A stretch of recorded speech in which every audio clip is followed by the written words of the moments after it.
the beat. I'm a never Trump guy. I'm a never Trump guy. I'm a never Trump guy. I never liked him. I'm a never Trump guy. I'm a never Trump guy. I'm a never Trump guy. I'm a never Trump guy. I'm a never Trump guy. I'm a never Trump guy. Oh, good morning, ladies and gentlemen. Good to see you. Patriarch says hi. Felviner says I'm a sleeper, never Trump guy. Christian Blair says good morning. Subri Keller says good morning. Randy Chang says good morning, nerds. Good morning to you. So we have a variety of options today. I would need some time in order to figure out which one. Excuse me. Which one we should pursue. But effectively, there have been. I'm a staunch turnip guy. Well, turnips are good for you, right? Christian Blair says counterpoints. A reminder that making an announcement in Discord right as you go live doesn't count. What? Why wouldn't it count? Why does make an announcement as I'm doing my job saying, hey, I'm doing my job, come hang out? How is that not the same thing? What are you talking about? What, I have to announce it 2 hours prior? What the fuck are you talking about? What are you talking about? So anyways, let me actually address this real quick because I do think it's important. There's a ton of small shit that needs to happen, okay? So for instance, I need to, I just ordered a camera mount for this camera. So this camera right now is mounted to my desk. So when I hit my desk, it shifts.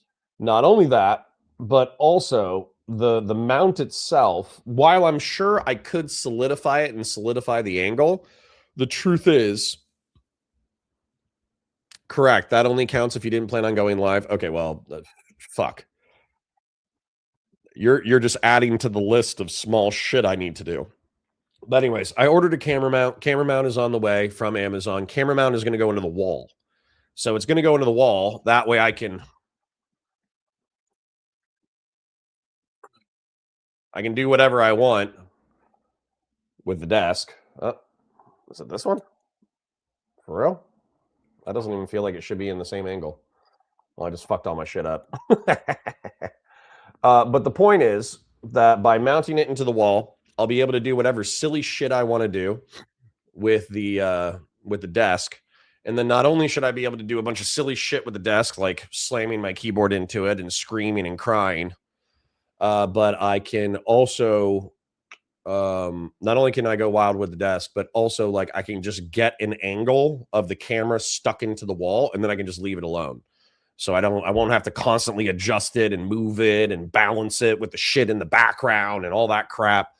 I have that camera mount ordered from Amazon. Now, I'll probably have to wait until the 20th, but on the 20th, I'm going to replace my lights that always like fall down and hit me and hit the dogs and shit. And there's like $130 light, so it'll be $260 total. But if I have that cash, I'll figure it out. But if I have that cash, I'm going to buy some that are going to attach to my desk. That way, they should also be like adjustable. So I should be able to just effectively fire those up every single day and have them, work in a consistent way. We're looking for some consistency. I need to switch to OBS. That way the scenes are cleaner. That way the scenes are nicer looking, and I don't have two Connors on screen when I don't need two Connors on screen and all that kind of stuff. I like how simple StreamYard is. Like, I think StreamYard is built for boomers. It's built for boomers such as myself to readily and easily be able to just, like log in, click a few buttons and go live. But the truth is that the aesthetics can be a little bit lacking and unprofessional. So we're going to have to create some OBS scenes where it's the content and then me in the corner and then chat on the side and just make it more traditional and aesthetically pleasing. So there's just like a whole bunch of, and then I need to get Discord to announce whenever I'm posting content, either to Counterpoint Sci-Fi, Counterpoint Star Wars, Counterpoints Politics, or Counterpoints 40K. There's just like a lot of little shit like that we got to do. And that's even before we do anything like merch. So I'm just gonna, I don't know. I'm I'm feeling a little fucked, guys. I'm feeling a little fucked. I'm feeling a little stupid. I'm feeling a little boomery. I'm feeling a little old. I'm feeling like a dunce. If only I had a helmet with dunce on the side of it, I could represent my feelings accurately. But unfortunately, no such thing presently exists.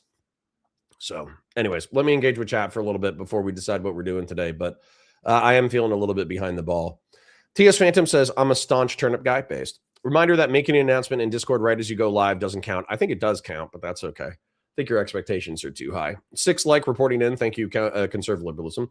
Solidus says, good morning. Good morning, Solidus. Good to see you. Fellrunner says, you scheduled this morning early. Did I? We all need 15 minutes notice. 15 minutes notice. Okay. Subry says, you reminded me I have some turnip green bean soup to finish off today. Ooh, nice. I did go grocery shopping myself last night just because there were some things that the wife wasn't getting that I wanted to get. And I went a little hard.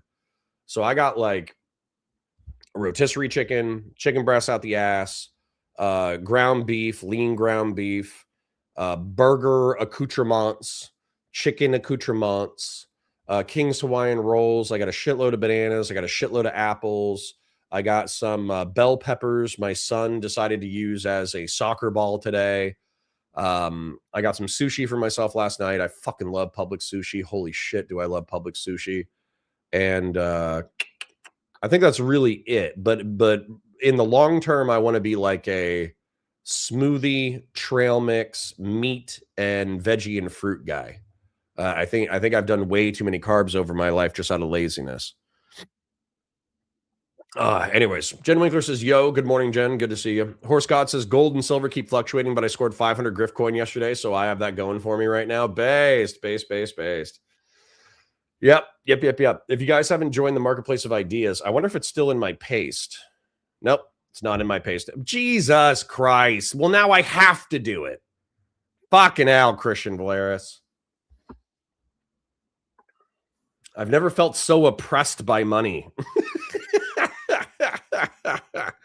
What I mean by that, I know that seems like a stupid bitch, but what I mean by that is like, now I have to be deserving because you gave me something that is of value. So now I have to work hard to deserve the thing of which you have given me, which is value.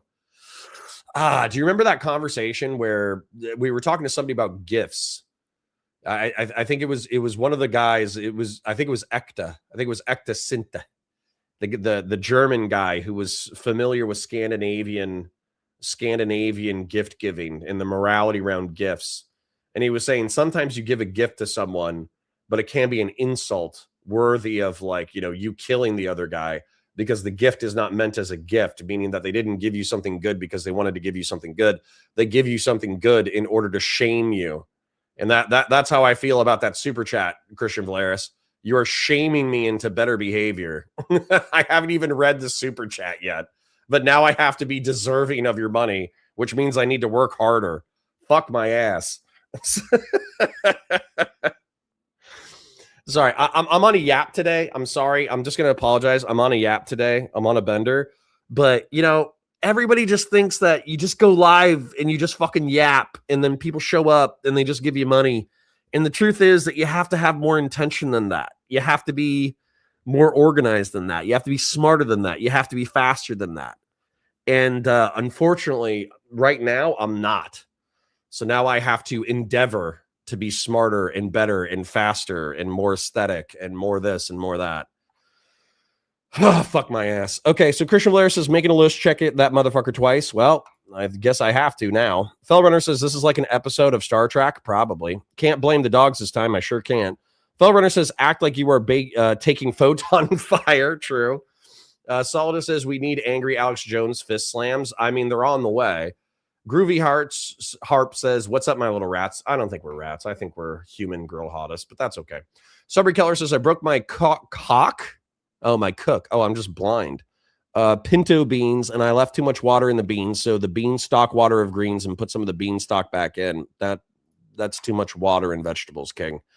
Christian Blair says, It's hard out here for a boomer streamer. It really is. Beef Supreme says, we're leaving for home early. We're packing it in and heading back north before this next wave of snow hits. The roads are shit all over the eastern states, and we want to beat the ice and snow. Please do so. Please be safe. It's hard out there for a pimp right now. Hedonic Samuel says, good morning, gang. Good morning to you. Subri says, how to get the microphone in my phone perfectly. Struggle is real out here. True. Beef says, should hopefully be back in Ohio tomorrow. All right. Well, I'll say a little prayer for your voyage, your odyssey. Patriarch says, lack of aesthetics and professionalism is not something we aren't used to. Thanks. we're used to you being an unprofessional, unaesthetic boomer, technically r-slurred piece of shit. Thanks, Patriarch. Thanks for your understanding. Okay, well, since I'm since I'm all of those things, let me take a sip of caffeine. God. Short says, always forget Connor streams here on Tuesdays. I saw Valor wasn't live and just assumed Connor was late. Lol. Oh, God damn it. Randy Chang says, you just need a lighting guy in there to set up some soft boxes, some white cards. I'm a white card my ass. How about that? Conserve says, StreamYards does like a great entry-level software, and your ability to highlight individual chats is great, as we all have 3,000 IQ, and it's good for VOD viewers to understand what the fuck is happening. You say that conserve liberalism, but not only did our real Republican brother fucking write me a DM effectively saying within the past 48 hours, I was like, yeah, I need to grow the channel. I need to work on marketing. I keep saying I'm going to do so, but I just don't have the bandwidth. And he like wrote out like a chat GPT list of all the things wrong with the stream. And I was like, fuck my ass. Fuck my ass. He's right. And it's simple shit, right? So like, I'm not trying to complain too much, but it's shit that we need to fix. And I need to stop talking about it. And I just need to do it.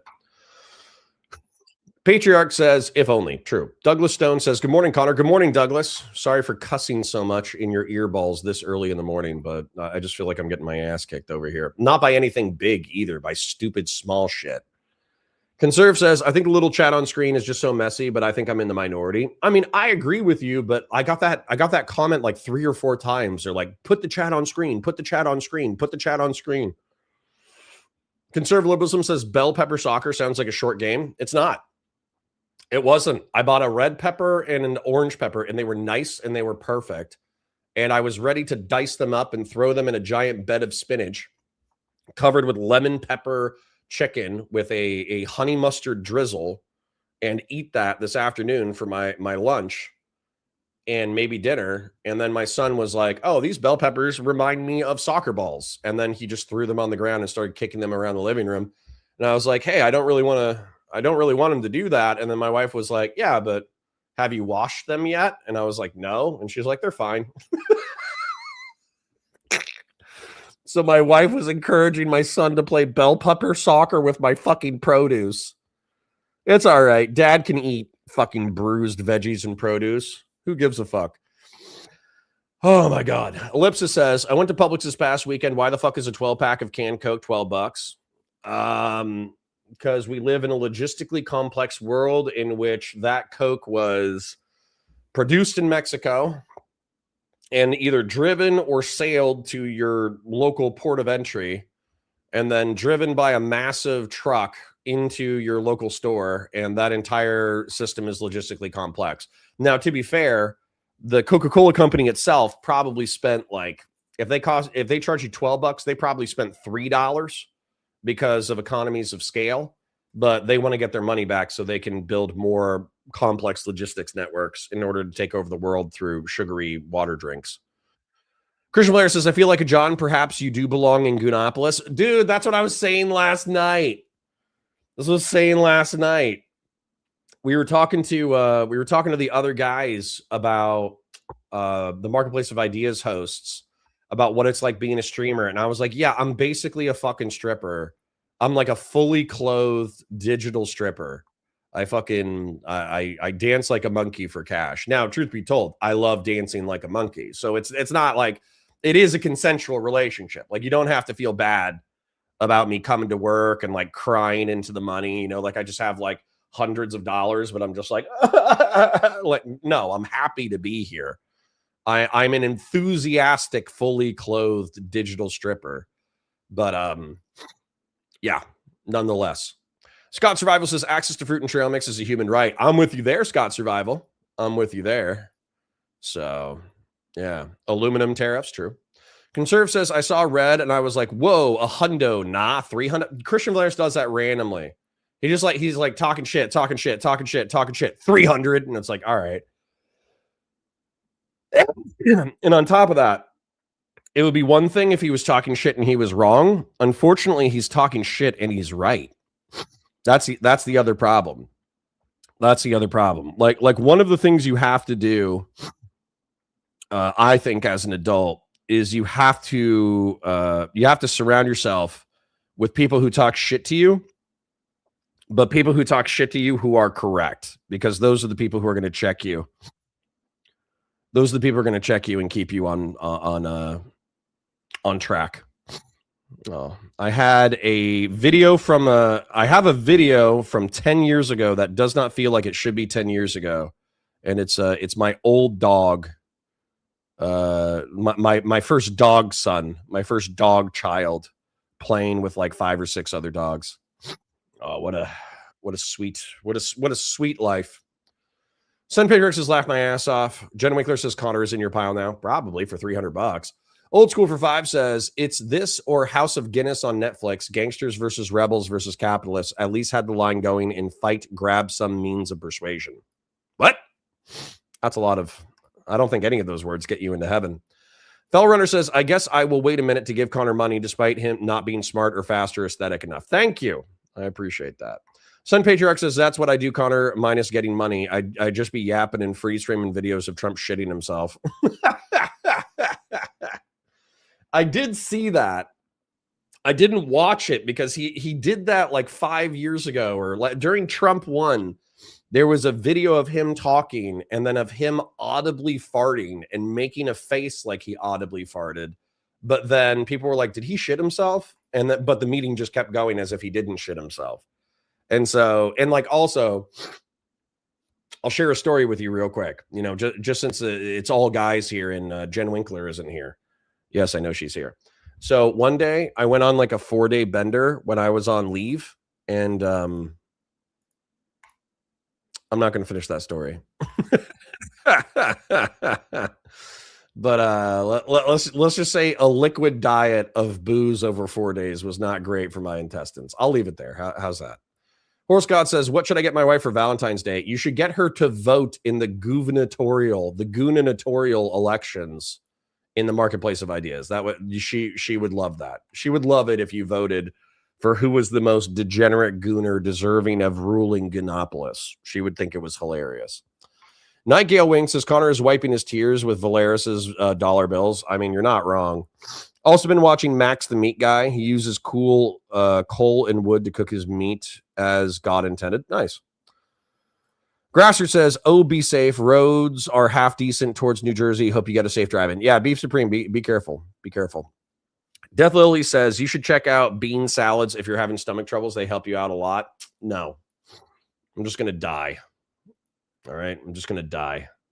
Death Lily says the stream was great last night. I thought they were great. I like the market. Well, love is strong, but I'll say I love them.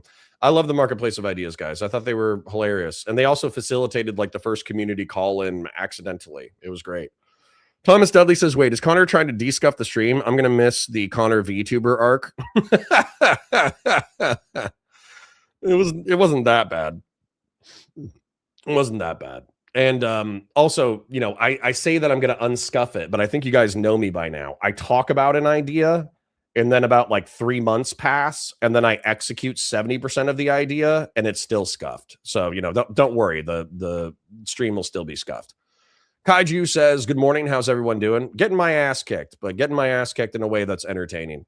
Horse God says, Connor, you need a Riz camera to use it for Arsler defense mode. I mean, that's true. I need a Riz camera for sure. So what I'm definitely going to do is, obviously I'm going to have a scene where I can stare into your guys' eyeballs and make you uncomfortable. Obviously that's going to be one of them. What I was also thinking too is I did have a web camera arm. I'm going to get a nice web camera arm since I'll have a nice lighting setup. And what we're going to do is I have a paint mat. I have a hobby mat right here in front of my computer. I was thinking about, since my schedule might get more flexible, the wife might be changing jobs, But the when that happens, though, my schedule might be a little bit more flexible. And if it is, I might get a web camera, put it over here, and then I'm going to stream until 2:30 p.m. But then at nighttime and or on weekends and or if I'm staying late during stream, after like 5 hours of covering content or 6 hours of covering content, I might like flip over and like hang out for a while and just kind of like hang out with Chad and do text to speech and all that kind of stuff and just paint. I'm gonna actually go back to painting Warhammer miniatures on stream while casually like watching something chill. No promises. It's probably still a few months out. We're still figuring stuff out, but just throwing that out there that that's on the horizon. AK Batu Sai says, I don't like the chat on screen, but I'm not a 10-year-old. Well, right. Right. We need Subway Surfers. We need chat on screen. You know, we need all that kind of stuff. Cauliflower soccer, true. Makes them more tender. Kill me. First world problems, indeed. Subry Keller says Connor is gonna paint minis on OnlyFans. I mean, that dude, that we were thinking about that last night because I was like, because North came on and he's like, you don't need money. You just need to get a cheap website and do local organizing and organize your community in order to do letter writing campaigns and all that kind of shit. And I was like, God, that's all electoral and it all sounds like a pain in the ass. I need more money. I need more money so I can do more cool shit. And then he was like, okay, well, somebody in chat was like, why don't you do an OnlyFans? And I'm like, well, I don't want to do a naked OnlyFans. I don't want to embarrass my parents. I don't want to embarrass my family. And then somebody was like, no. You could be clothed and just like work out, or you could be clothed and just chop wood. There's like OnlyFans that do really well. And it's just like hot lesbian chicks and dudes, like hot dudes, just like chopping wood. And I was like, I could do that. And then I was like, wait, why don't I just work out? Why don't I just do an OnlyFans where like I'm not even naked, I just work out. And then like we could like work out and like paint minis and people could turn that into a fetish. Oh, Jen Winkler says, I don't like screen chat either, but it's apparently very popular for whatever reason. I know it's popular with the youths. Fellrunner says, lol, no one thinks about the veggies life before it makes it to the shelf. I know. Wife is like, yeah, totally play with your food. In fact, kick it around on the living room floor for a while. And I have dogs too. So like, I know the dogs don't poop or pee on my living room floor, but they do poop or pee outside and they run around outside. So they probably have poop or pee in their paw pads. And then they step on my floor. And now my son is playing soccer with my food on the floor. God damn. Grassroots says Pip steals and eats my whole potatoes, tomatoes, and peppers from a garden and puts them in my bedroom. Well, that's considerate of him. More of a Colombian Coke kind of guy myself. Jesus Christ. Evan says Trump is why stuff is expensive because of our slurred tariffs. True. Of all the things Connor needs to do, putting chat on screen ain't really one of them. Okay. Listen, if the boomers override the zoomers and the boomers say we don't want chat on screen, I'm okay with that. I don't give a fuck. I don't give a fuck. Jen Winkler says, get the tiny Cokes. They're like $7 for a 12-pack. That's funny. Old School says, I buy my 12 packs of soda through Amazon, less than $5 for a 12-pack. Ooh, that's smart. Do it online. Do it online. Grassroots says, the being fully clothed part is your fault. You could be balling out of control right now. Well, you know, when we go to workout streams, maybe it'll be half naked workout streams, especially if I get like more in shape. Absolutely. Conserve says, you even have a stripper named Booby Bear. True. Bell Tower Booby Bear. Eben says, I prefer to think that you're a guy reviewing stuff with online buddies you invited into your wall so it's not schizophrenic. I mean, that's actually pretty much what's happening. That's pretty much what's happening. Grassroots says, hey, Jeb. Hey. Horse God says, did you unban all those people you said you would unban? Nope, but we can do that as part of the stream today. What I'll do, so kind of get this in the chat because we haven't done anything yet. I'm just bullshitting with chat. I haven't even told you what specific content we're covering because I don't know what content we're covering, okay? I've seen so much content over the past week, and I understand it's over the same topics, but the truth is that there's a lot of personalities that have fought each other. That's really funny. So Wick TV getting called out by Rob Noerr for being a coward because Wick TV was fed posting about what people should do in reference to the ICE riots. I feel like that's a new take. I feel like we haven't, we've covered the ICE shootings. We've argued about the legality. We've talked about the morality. We've talked about topics. I know Fellrunner's probably sick of all that shit, but I feel like we've hit like level 2, 3, and 4 in reference to topics for the ICE shooting. I think the one aspect that we haven't hit is effectively like Pisco and Steven and Wick apparently Fed posting about what people should do in reference to ICE shootings. So I think that would be perfectly fine content. Then what is it? The Live and Learn crew has done, I think, 2 live streams. They might have even done a live stream last night, but they've been fighting like a motherfucker. They've been fighting like a motherfucker, number one, because Hutch keeps like actually calling out far lefty douchebags. And then number two, Pisco keeps defending being friends with far lefty douchebags.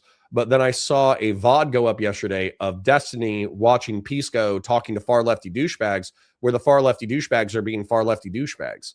And they're not really as like co-opting them into good little electoral participating liberals is easier said than done.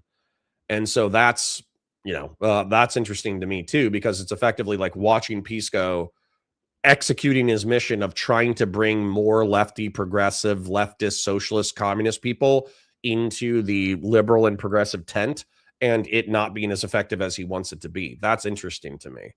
Then Hutch fighting those guys, that's interesting to me. Turkey Thomas, of course, had a sex drama, but realistically it's kind of gross. But I could summarize that real quick in reference to the drama sphere. There's plenty of content out there. It's just a question of like picking something and going for it. I'm gonna tell you right now, I'm a fan of Wick versus Rob Noerr, because while they're in the scheme of things Twitch and YouTube political shitters, I'm a Twitch and YouTube political shitter. And that fight of Fed posting after the ICE shootings is actually an interesting topic that we haven't covered yet. Conservative liberalism says, better be told occasional harsh truths by people you trust than to live a lie. I mean, I'm living by that. It just hurts my feelings. Horse God says, did you unban all the people? No, but remind me when we start content. I'll actually sneak into YouTube Studio and find Tagarug and find Doobie and find Lethal Lance and unban them. Jen Winkler says, pretty sure Lonerbox's chat timeout of me ended by the end of the stream, or else it would just let me think the chat went through. Okay. Well, I'm sorry that you got timed out. I know Lonerbox is a liberal and progressive favorite amongst my community. AK Batusai says, I like my streamers gritty. Well, good. Nothing but grit out here. Horse God says, my wife gets mad when I donate to the stream because she said she could have used that money for scratch lotto tickets. Well, she's right. Listen, I would tell you not to play the lottery, but I'm going to tell you a funny story, okay? So my father-in-law, there's a little bit of resentment in my family over this, but it's very small, and it's mostly comedic resentment. It's not real resentment. So my wife's parents got divorced when she was 15, and that caused some drama in their household, because that's a sensitive time for a person to be growing up. And so they got divorced when she was 15. She had to work in order to help pay bills, et cetera, et cetera. Her dad was a good guy, but he was very hardworking. He's blue collar. He's a yard guy. He's a pest. He's a yard sprayer guy, but he owns his own business. And so he made like decent money. Like he's made like $250,000 his entire life. It's just the way that he made $250,000 is by cutting and spraying people's yards and managing other people who cut and spray other people's yards instead of being like a surgeon. So he's always been a very blue collar guy. But he worked his ass off in order to get the money that he did have. Well, because he was, a working class blue collar guy, he had to pay alimony, child support, this, that, the other. And he's effectively been broke, living in an apartment for 10 or 20 years, working his ass off at this blue collar job. Well, he always played the lotto. Okay. He always played the lottery, like every single day, buy like 1 or 2 tickets. And he's very lucky. So he's won like $10,000, $50,000, $100,000. Like, of course, he would spend half of that back into the lottery system to win said cash. But considering there's plenty of people who never win and they dump tens of thousands of dollars into the system, he's disproportionately lucky. Well, not only is he disproportionately lucky, he hit $1 million scratcher. Okay, $1 million scratcher. Now, the problem with that, of course, is that everybody's fantasizing like, oh, he's going to share the wealth, and we're going to get out of debt, and we're going to, buy a jet ski, and we're going to buy some guns, and I'm going to ask him for money for investment for a business. And Like that's what everybody's thinking, including me. But I'm like, it's his money. Don't get greedy. Don't be a douchebag. Let him enjoy and spend his money. Well, what ended up happening was he took a 33% hit because he went for the one-time payout, because, you know, he's in his 50s and he smokes cigarettes and drinks alcohol. Like he doesn't want to take $1,000 a month for the rest of his life, because for all he knows, he's going to drop dead tomorrow. So he opted for the single time payout. Well, that takes 33% of the cash. Well, they told him, oh yeah, you're getting like $650,000. And he's like, sick. That's still plenty of money. I've always wanted a house. I've been living in this shitty apartment for a really long time. I'm going to go buy myself a house. Well, what ends up happening is he finds the perfect house on his side of town with a pool, you know, recent updates, very nice. It's $500,000. So he's like, yeah, fuck it. You know, I'm literally going to buy this house right now. The money hasn't even hit his account yet. And he's like, I'm going to buy this house right now, cash. You know, the second the check clears, I'm going to pay for it cash. Well, what the lotto people didn't tell him is they hadn't taken out taxes yet on the 650. They hadn't taken taxes out on the 650. So $1 million payout after taxes and after a 33% hit ended up being like $530,000. And the house cash was like $505K. So this motherfucker, no offense, goes from $1 million to 660 to 530, and then he already committed to buying a house. So he goes from having $500,000 in his account to owning a house outright and only having $20,000 or $30,000 left in his account. Now that's still great for him, and I'm happy for him, and I, you know, love him in the way that you can love a father-in-law. So I'm excited for him, but at the same time, I'm like, damn, motherfucker, like you leapt before you looked. You know, a normal motherfucker would have waited for the cash to clear. Then they would have decided what they were going to do. This motherfucker was so sick of living in an apartment. He was like, nah, I'm going to get a house. Fuck you. And then as a result, he's back to broke, but he owns a $500,000 house, you know, cash, which is good. Anyways, 10-minute story. Could have been 2 minutes. My apologies. Jen Winkler says Hutch always tells gross shit stories. Yeah. But I know there's women here, so I don't want to be too gross about it. Sudden Patriarch says, can confirm via facial recognition Trump shat himself. Oh, that's nasty. All right. Jack Hanma says, say the House and Senate flips the Dems. Should we expect finger pointing while nothing gets done until 2028? Yes, but if they don't go for impeachment, they're fucking arslerd. Vazraka gifted a Counterpoints Politics membership. Thank you for being my favorite lurker, Vazraka, with Tezzy Boy being my second favorite lurker and Brooklyn being my third favorite, based off of how much money they give the stream. AK Batu Sai says, do you have any stories that begin with, I wake up naked in a cornfield? Yeah, absolutely. I think it was a rice field, but yeah. Subry Keller says, am I a joke to you? 2 times you forgot I am a cis woman. Oh, my apologies. Old School says, steel cut oatmeal and yogurt for bad stomach, plus you'll poop easy. Well, thanks. Eben says, I like to think Vazraka is Mrs. Point supporting her husband through gifted subs. I don't think so, but maybe. Oh, Randy Shank says, oh, God, no cop stare. Nah, we're doing it. Wait, did he change to OBS already? Absolutely not. Oh, hobby cam review during debates. Probably not during debates. I don't have attention deficit disorder. I noticed that with Steven. I used to do panels with Prime Kai and other people, and I was trying to be like other streamers. So I was playing video games during the panels, and, you know, effectively I thought it was like okay, because people only ask for my opinion once every 20 minutes anyways. So playing video games for 20 minutes while I'm waiting for my turn to talk is perfectly fine. But I didn't think that I was like as energetic or thoughtful because I was distracted to the video games, because I don't have attention deficit disorder. I don't play video games wishing I was doing something else. I play video games and I just fucking play video games. I don't paint models wishing I was doing something else. I just paint the fucking models. So Steven's whole like an ADHD, ADD thing of like playing complex video games while having complex arguments, it's not me. So I'll probably, when I'm painting or when I'm playing video games, it's going to be a chill stream. Short says, will you go over the Texas Democratic Senate primary drama? No. What's the drama? That a state senator flipped a Trump district that was plus 17, and I don't know what else. I don't know what else is happening in Texas, but honestly, if it doesn't change anything, I don't know if I give a fuck. Truth be told, I do not. I like geopolitics.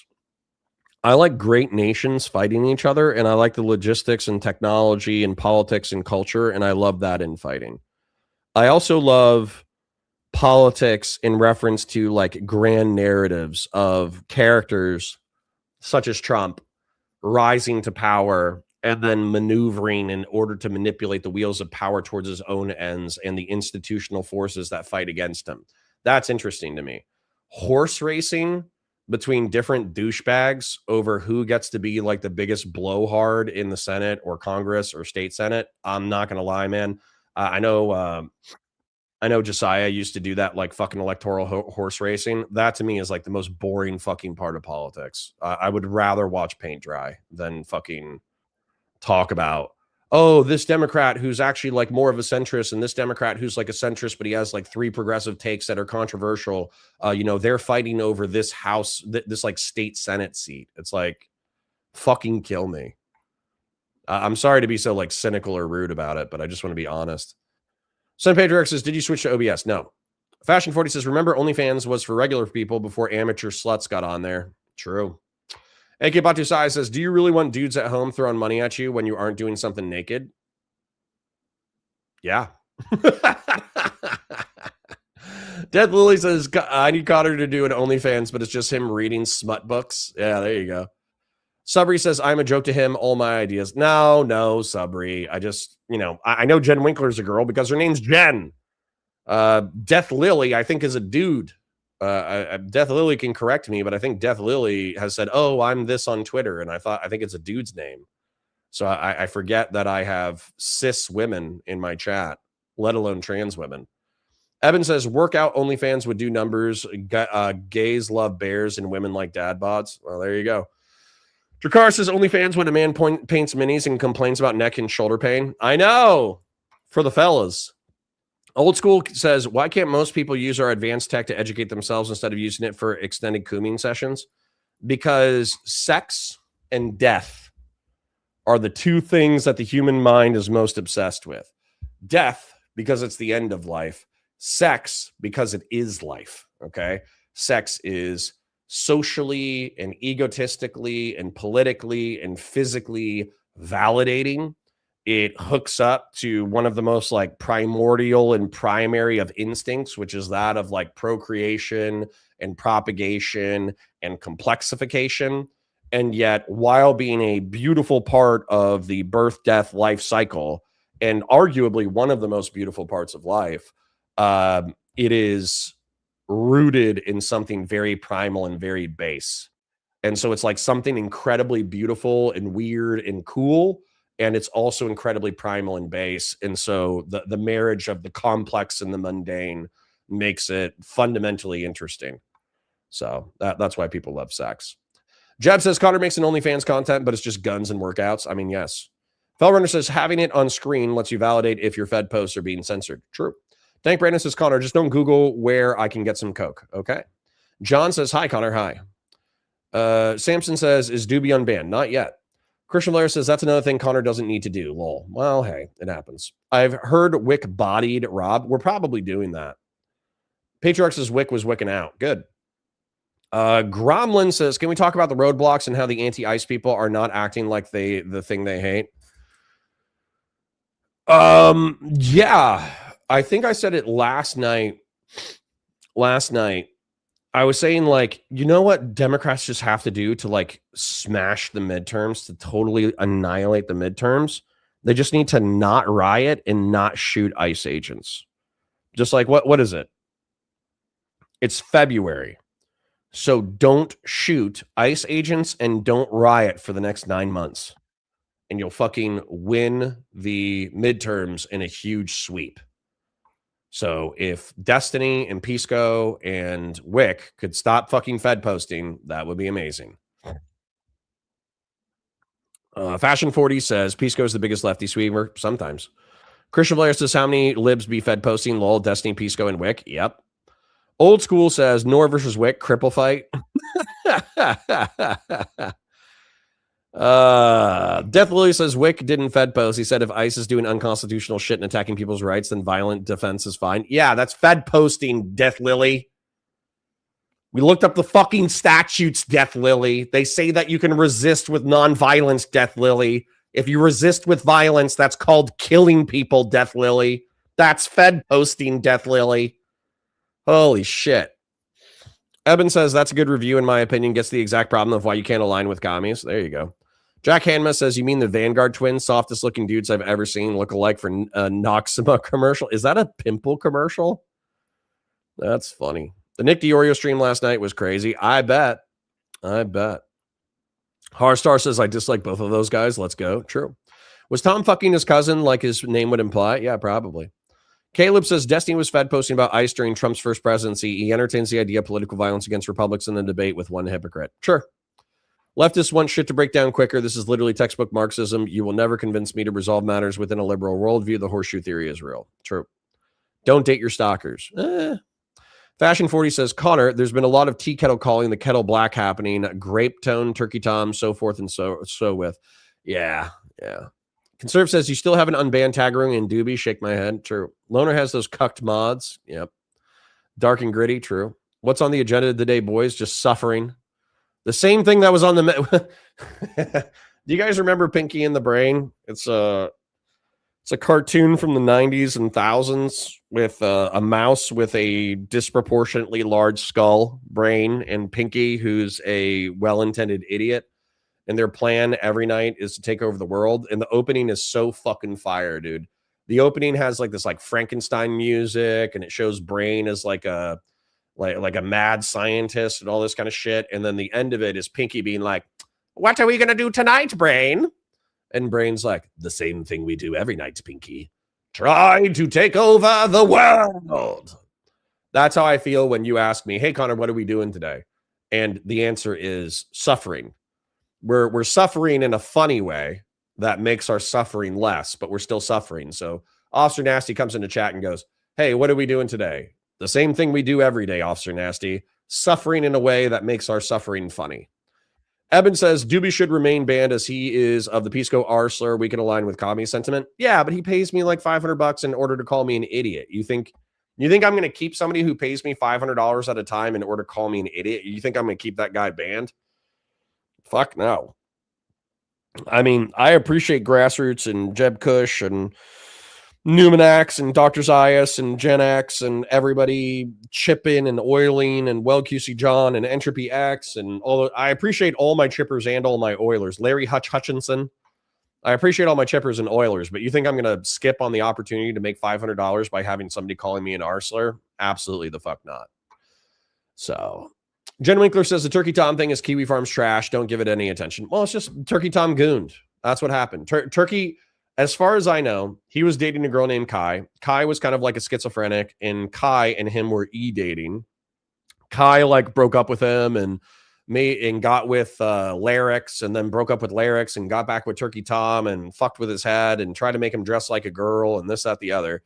And then when they finally broke up, it actually like fucked him up really bad. So he's like, oh, I'm just gonna go date a bunch of e-whores. And then he started dating e-whores. And then weirdly enough, e-whores wanted to do crazy shit. So he did crazy shit with a bunch of e-whores, but then the e-whores got mad that they didn't date forever. And so Turkey Tom, they like leaked all of Turkey Tom's shit. And they were like, hey, look at Turkey Tom. He's a fucking freak because he participated in all this crazy shit. But what they neglected to mention was that they were down. Okay. Not only were they down for the crazy shit, but if you actually look at the text messages, they were the ones who initiated the crazy shit, probably because they hate their dads. Samson says, I'm really not as scared as the left as I used to be, considering how fucked everything has become. Yeah, there you go. Keep it in perspective. Caleb says, Connor would be a bad teacher because the students could easily distract him with off-topic questions and get him to on an extensive tangent and eat into valuable class time.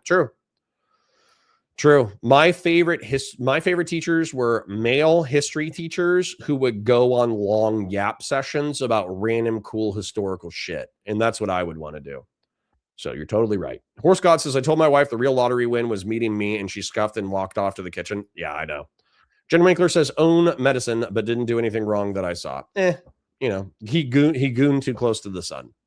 Kaiser says, hi, brother. Why your Discord link didn't work for me last night? No idea. Do you want me to link it again? I can link it again. Are you using a VPN? Are you using a VPN? Because if you're like geo-locked to a certain region, then you might have limits on what you can do. So, for instance, I know Chinese and North Korean people, if they have internet, they have to use VPNs in order to surf the normal web. Oh my God. Scrolling. I want to see you guys I want to see you guys react to the lottery story, and then I probably want to start some content. I'm probably going to do Wicking out on Rob Noerr. Grassroots says, this is what all of you tax cuts get for paying taxes, you bunch of nerds. True. When I get in trouble for not paying taxes, I want you to remember that you said that. Thank Brandon says, that's why you do this over time, payout instead of the lump sum. I know. God, I've seen what you've done for others, and I want it for me. True. $1,000 a month is discounted rent. True. Hence the term impaired judgment. True. Fashion 40 renewed their membership for 6 months. Thank you, King.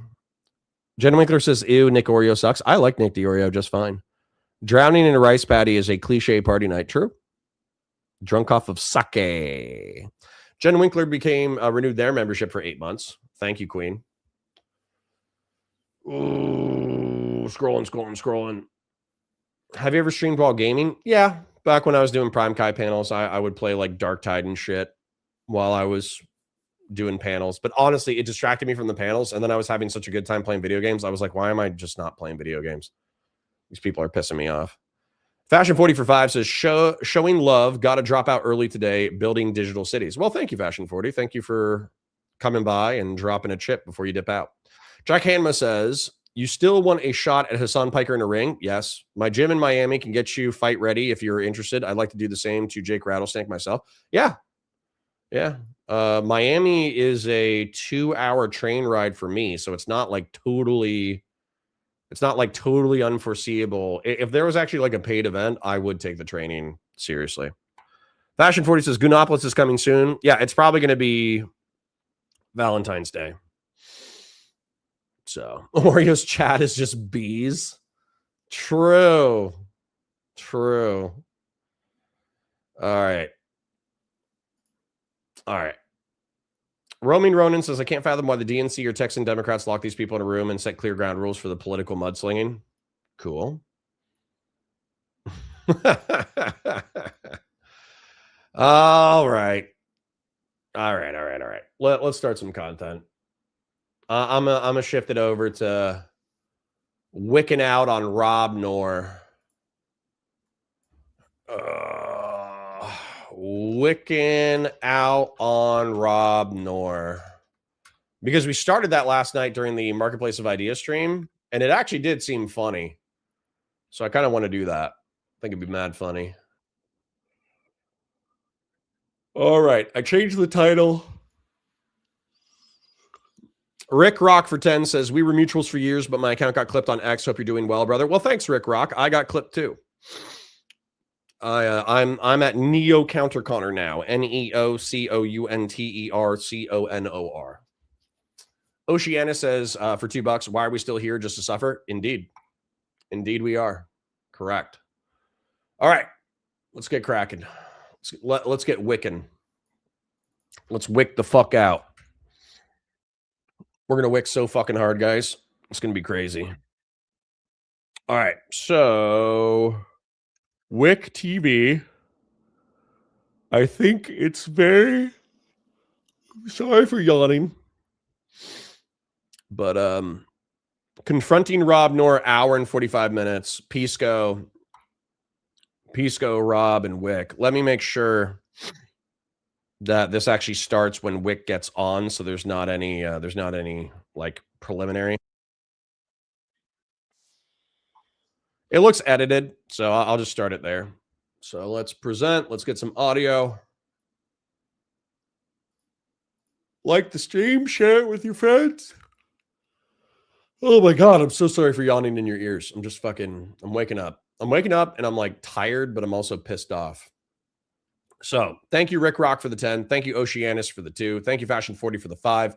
Thank you, Jen Winkler, with the renewed membership. Thank you, Fashion 40, with the renewed membership. Thank you, Vaz Rocco, with the gifted. Thank you, Old School, with the 5. Thank you, Christian Blaris, for the $300 oil. I am not worthy. Thank you for your financial support in spite of me being a fucking asshole. I appreciate you still supporting the show, even though I'm a fucking douche canoe. All right. Hi, guys. Welcome to Counterpoints. My name's Connor. I'm a science fiction, politics, and philosophy nerd, Marine Corps, law enforcement veteran, and today we are going to be wicking out. Wick TV is a liberal panel debate host, I suppose is the best way to describe his niche within the space.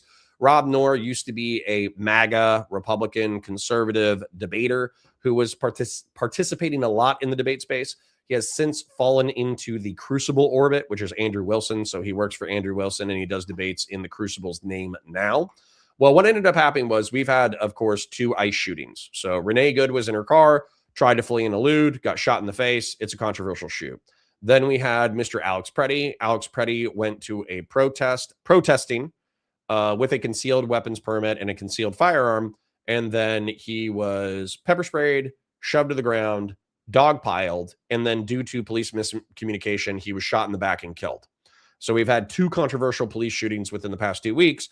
And Mr. Wick TV said something to the effect of, it is the moral duty of every American to obstruct ICE, immigration, customs, and enforcement, which, of course, to me sounds like an encouragement to get people hurt and killed that you're not doing yourself. So I'm actually like more with Rob Noerr, because Rob Noerr said like, he's Fed posting. I'm sorry for yawning. Clip that. Don't leave that in there. Don't let me yawn in a VOD viewer's face. That's so rude. Oh my God, Connor, that was so rude. What a douchebag. But the point is that Rob Noerr has called out Wick. It started a fight. The fight should be entertaining. And as a result, we're going to watch it. Let's go. I do appreciate the time we spent on these 2 cases. I do think that we should at some point organize a longer conversation. I don't know if you're interested in Wick moderating about that conversation. No, was the guy that just called for criminality? No thanks. Is it a crime to engage in an insurrection? It is. Okay, so if Wick is telling people to insurrect, isn't that a crime? No. Okay, so we have so it seems clear to me that there are ongoing insurrections, and not only is Wick in support of that, he's telling people to continue with that behavior based on the rationale that That's this not was. what he said. So this Oh, was Wick wants in. actually Do you want to talk to Wick? Because we both have words to say to him. Okay. Wick. Yeah. Wick, let me add you to the call real quick. All right, we're adding Wick. Okay, so coward's a funny word for someone who decided to go behind my back, not approaching me, but going to Pisco to talk about me without talking to me, without, confronting me yourself. So coward's a funny word to use there. I'll start with that. Dude, originally Andrew Wilson and Wick were supposed to box. Andrew Wilson was like, I bet you won't get in a ring with me, bitch. I'll pay you $10,000 in order to fight me. And then Wick was like, okay, I'll get in a ring with you for $10,000. And I was like, shit, for $10,000, I'll fly up to Pennsylvania. Like, I don't need 10K. But if you're paying Wick $10,000 and you give him some money for training, I will literally fly up to Pennsylvania to work out with Wick multiple times, live stream it or video record it for promotional content, try to show him a few dirty moves, and then watching Wick TV and Andrew Wilson box would be kino fucking content. But Andrew Wilson backed out, unfortunately. So he never submitted a payment to Wick. He never agreed on a date. He never picked a ring. He never did any of that kind of shit. Unfortunate. Wick versus Andrew Wilson would have been amazing. Now, the other thing that would be amazing is Wick versus Rob Noerr. Because while I do think Wick would probably get in shape faster and could probably put on muscle faster, Rob Noerr's a big dude. So he could totally pull out like a bumblebee. You know what I'm saying? Do you guys remember, what is that guy's name? Bumblebee? Bumblebee? There was this like fat dude in the early 90s who like his head, he just didn't have a neck. Like his head was shaped like an egg, but it was not as soft as an egg. It was as hard as a rock. And then his neck just kind of like went out into his shoulders at a 45-degree angle. So you could just like endlessly punch him in the face and he couldn't be knocked out. And then he actually just was able to throw these like monstrous haymakers and just knock anybody out. So from like a street or amateur boxing perspective, this dude was just like totally killer. He won like 50 fights just because he would show up. Some amateurs would just throw some weak punches to his face. It wouldn't do anything. And then he would haymaker and knock them out. So, you know, Rob, maybe Rob could surprise us all. I'm gonna see if Bumblebee was his name real quick, just so you can see the physiognomy, the physiognomy of the dude who just was running around in amateur boxing, just knocking people the fuck out. It's this guy. It's this guy. I don't think Bumblebee is right, because otherwise he would be popping up more in my search. But this is the build of the guy. Okay. So this guy, whatever the fuck his name is, but Rob Noerr could like sleeper build into this build by lifting weights and doing some boxing training, and then he could wreck some shit. So, anyways, think about it, Rob. Think about it, Andrew. I still think boxing and online politics would be fucking hysterical.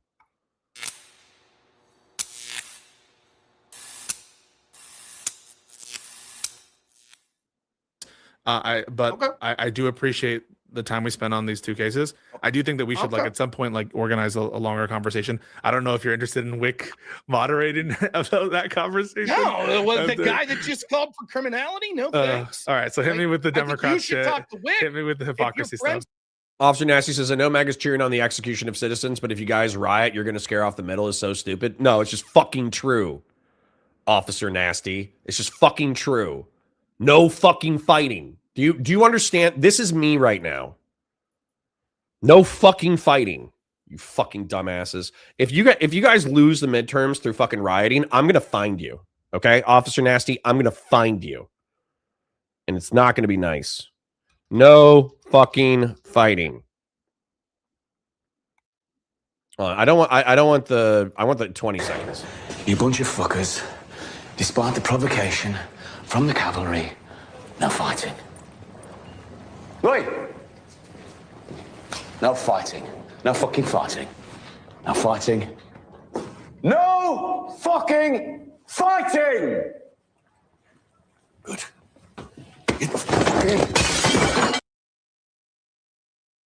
That's me. To you. No fucking fighting, you dipshits. You have the midterms in the fucking bad. Don't waste your political capital, you fucking idiots. With Wick, you should fucking tell him to stop saying that shit. Well, I don't think he should say it. Yeah, no, I don't think he should say it. So for the audience, Wick said he's encouraging obstruction, where the knowledge that and like getting arrested and like lying and stuff. I don't think that that's a good thing to say, because like peaceful protest for me is like enough, and it's like the gold standard, and we don't want to give more excuses for like these and what we think are these crazed ICE officers to like shoot you and kill you. I don't think like that's good to say, and so like yeah, I don't think Wick should say it. Now I want to be clear. I think it's First Amendment protected speech, and I don't think that it is at all that anyone should be able to criminally prosecute Wick for saying that. You're allowed to in abstract support criminality, even explicitly. That is protected speech. But no, hit me with your thoughts there, Rob, on everything. Take your time. 2:30, I have to be out. It's a hard out, unfortunately. Is it a crime to engage in an insurrection? It is. Okay, so if Wick is telling people to insurrect, isn't that a crime? No. Not if why not? Because in order, First Amendment protected speech is not engagement in insurrection. Okay, did you and the Colorado court not both say that is partial proof that Trump engaged in an insurrection was his words? Yes. Okay, so then why wouldn't this be sufficient? Telling someone to insurrect. Well, one, he didn't say would that. not be engaging in an insurrection. Well, he didn't advocate insurrection. That's number one. Yes, he did. And two, even if he did, it wouldn't be engagement in insurrection, even if he explicitly advocated for it. Telling people to engage in the common purpose of using violence or intimidation to impede law enforcement is insurrection, correct? Not by itself, no. Why not? What else needs to be met to be an insurrection? Well, first of all, factually, that's not what Wick said. He said obstruction, and obstruction doesn't necessarily, it's a different definition than insurrection. So he wasn't advocating for insurrection. No, that's not the point. What is the definition of insurrection? An assemblage, that's a public gathering of two people or more for a common purpose to obstruct any federal law using force or intimidation, and for a public purpose.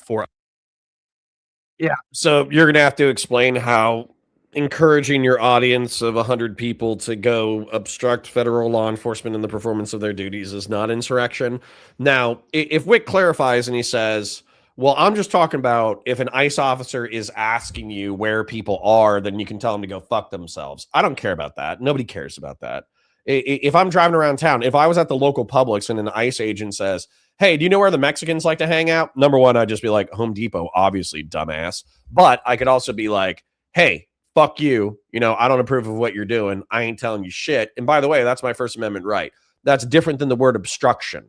Okay. Obstruction means that I go to Home Depot and there's the Mexican day laborers hanging out on the side of the road. And then ICE shows up and they start chasing the day laborers. And then I stand between ICE officers and the day laborers, obstructing law enforcement officers from doing their job. And as a result, I'm in violation of 18 USC 111. You know what I'm saying? So that's where we need to be clear with our terms. Now, what everybody said, which they corrected me on, which is good, is that it is butter bean. Okay, so it wasn't bumblebee, it was butter bean. Half a dozen people corrected me. Real Serious, also for 100 Argentinian peso, says, remember, Andrew Wilson is the one guy you can trigger by telling him he did something objectively good, which is raise 3 kids that are not his own. I agree with that. I think that the reason why he took it so personally is because obviously it's very much like personal invective that's not going to be judged well within the red pill sphere. But I think if you just accepted that and you just said, hey, man, like I love my kids as if they were my blood. Like I've been taking care of these kids for a decade and a half. And if you don't approve of that, go fuck yourself. Like that, I think that would have been a different tact I would have taken. But that's okay. That's okay. That's okay. I hope that Andrew Wilson decides that the boxing stuff is worth it and him and Rob Noerr getting into moderate shape and fist fighting other characters from Twitch and YouTube politics. I think it would be primo fucking content. Elements. This is the Graber test. Would obstruction be force or intimidation? It depends. Sometimes yes, sometimes no. Give me an example of when it wouldn't be. For example, submitting false documents to testify, refusing to comply with a lawful order. Okay. How about obstruction? I want to give you some more examples, like having like a sit in the middle. John says, do you think that filming the ICE officers but not directly blocking them is obstruction? No, obviously not. Protected by the 1A. Middle of a highway is not force or intimidation. So there are many things that could be obstruction that are not force or intimidation or preventing the arrest of people. It could be or it could not be force or intimidation. So it could be insurrection or for force or intimidation. Okay, so we have so it seems clear to me that there are ongoing insurrections, and not only is Wick in support of that, he's telling people to continue with that behavior based on the rationale that this was proved.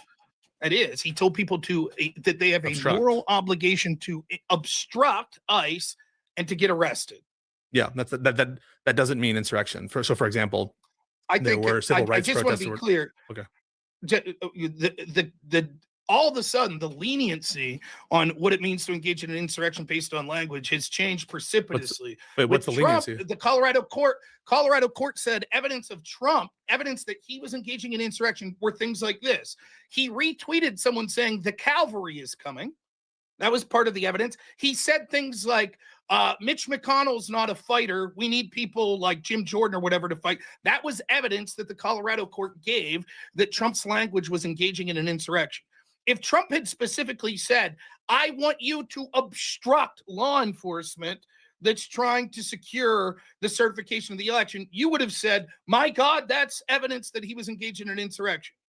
So I don't think you're understanding the Colorado Supreme Court opinion.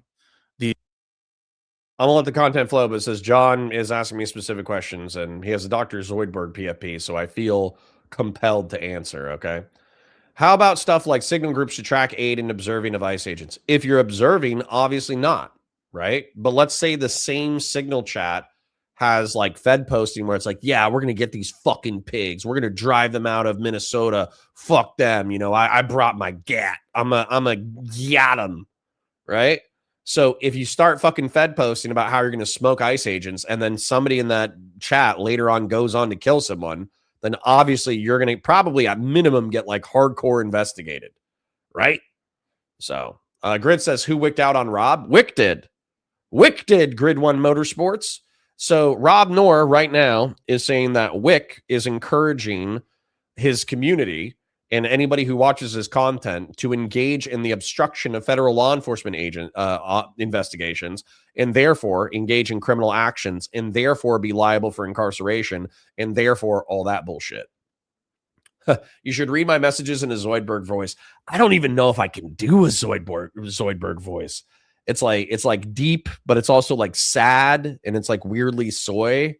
Oh, he's always so disappointed with everything that's going on. One of the episodes that was like legitimately sad to me is Futurama. For those of you who don't know, it's a cartoon show, and Dr. Zoidberg goes to his planet for the mating ritual, and everybody like finds a partner, and they're like beautiful, and they participate in like a battle and like all that kind of shit. And then Dr. Zoidberg is like he loses a battle, so he's denied partnership, so he's not allowed to procreate, which is like, you know, he obviously has like an extreme mating desire. But at the end of mating season, everybody goes into the ocean and they mate, but they also like commit suicide and kill each other. And so as a result, everybody else that he's ever known from his civilization, they die in front of him. And then the new generation is born. And then he goes back to being like with the space UPS Futurama company. So Officer Nasty says, I'm confused. Does Connor agree with obstruction equals insurrection take? Not really. Not really. I think you could stretch it. I think you could stretch the definition, because if you look at insurrection is like interrupting a public function through force. So if you were using signal chats in order to show up to ICE video or like ICE arrests, and then you like actually formed a picket line to slow down ICE from conducting their operations, then at that point, I think you could stretch the fuck out of it.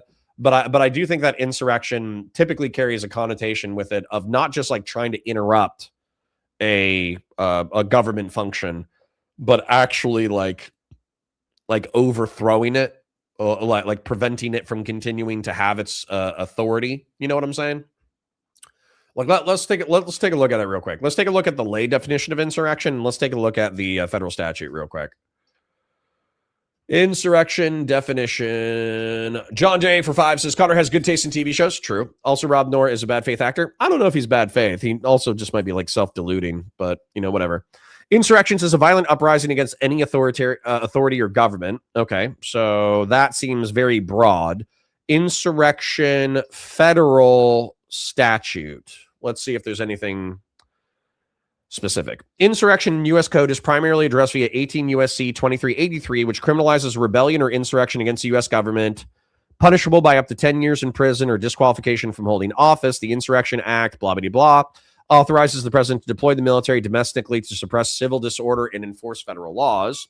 Criminal liability, anyone who incites, sets on foot, assists, or engages in rebellion or insurrection against the authority of the United States or its laws, or gives aid or comfort to such, faces fines up to 10 years in prison and is prohibited from holding office. Seditious conspiracy, conspiracy to overthrow, put down, or destroy by force the government of the United States, or to oppose by force its authority, is punishable by up to 20 years in prison. Is there a definition? Whoever,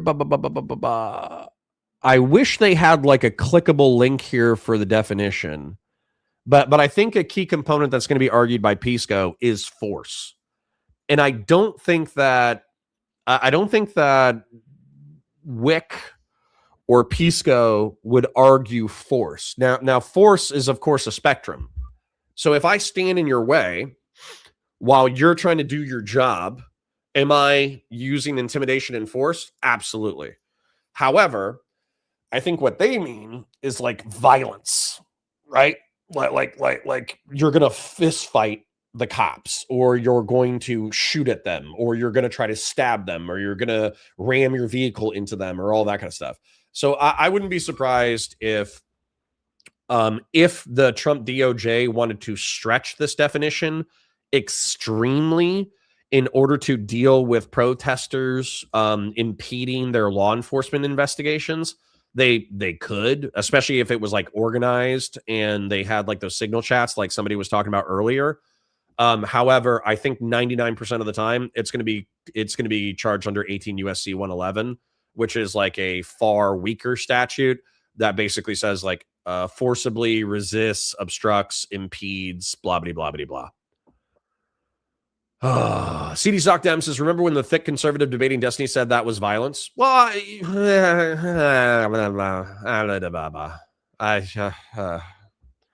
listen, guys, it's early. It's early, okay? It's early. Pace yourselves. Pace yourselves. We're just starting. I will just say the standard that they're applying is Brandenburg. How Trump was found to have engaged in insurrection in the Colorado Supreme Court decision is through incitement, and that incitement standard under Brandenburg has specific elements, and one of those elements is intent. And of course, for totality of circumstances, all of that evidence is relevant to ascertain Trump's intent. And part of it's not the whole pie. It's building a foundation to show what Trump wanted to accomplish, and that's going to be informed by prior statements. Wait, I just want to be clear. I just want to be clear. It's informed by prior statements that get to his state of mind, but they don't by themselves constitute liable. He's not liable for those statements. Those statements inform his intent, which is part of the Brandenburg test for incitement. So in order to incite, you had to intend to incite, and in this case, intend to incite an insurrection. You need to, in this case, intend to incite an insurrection. That's correct. Okay. And you agree that there are insurrections, at least some of them ongoing now? I'm not sure. Were there... Dude, listen, I'm about to wick the fuck out. Could I just say, you know how Destiny was getting pissed when the conservatives, excuse me, sorry, my brain's not working. When the conservatives are like, oh, I just heard about that. I haven't had an opportunity to research it. I don't know anything about that, so I can't comment on it. That is the go-to comment whenever a conservative gets trapped on some bullshit that would actually prove out for them being like a total fucking hypocrite. It's like, oh, I haven't read a lot about it. I don't know that much about it. You know what I'm saying?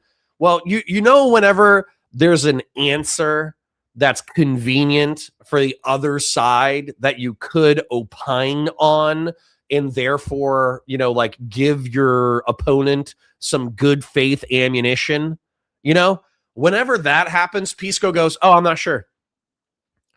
I'm just gonna presume for now on, and I'm gonna tell Pisco next time we talk, if you say the words I'm not sure, then I'm gonna presume that I just made a decent point.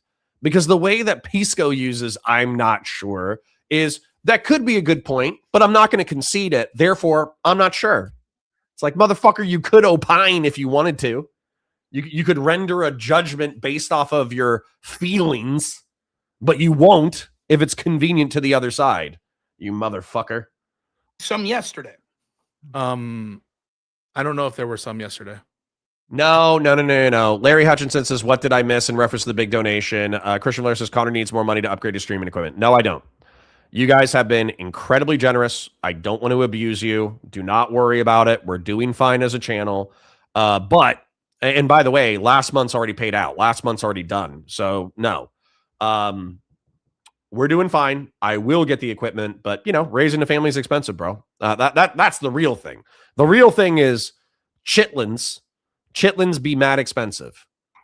There have been some. When a bunch of people got together, fought against ICE, threw tear gas back at them, and someone bit off the finger of one of the law enforcement, was that an insurrection? I don't have enough facts to determine that based on the biting of the finger. Do you heavily suspect that there was an I'm unaware of that. Insurrection yesterday? I don't heavily suspect it. I'm not sure. John says, sorry to keep asking questions while you're making other content. Is streaming YouTube your full-time job? It is. It is. So last April, I approached Valor Media Network and I said, hey, give me $2,000 a month and that'll, I can make the rest of the money off of Warhammer and other sources, and I'll be able to pay my bills, and give me 6 months and I will bring in more money than I cost. That was true as of April, May, June, July. I mean, mostly Grassroots Hegemon, let's be real. But by July, between Counterpoints Politics and between Valor Media Network, I was bringing in more money than I cost. By October, I was cash flow positive for Valor Media Network itself. And then we have a deal that's, nice. So right now, being independent, I could be independent if I wanted to be. But I actually really, really, really, really, really appreciate Ken Harbaugh from Valor Media Network giving me a shot and allowing me to, pursue my dream job. So realistically, as long as Ken Harbaugh offers me a position anywhere near him, I'm going to say yes, because Ken Harbaugh basically gave me my dream job. I find that to be incredibly disingenuous. Do you heavily suspect that today there was an insurrection as they tried to break into this hotel? Same answer.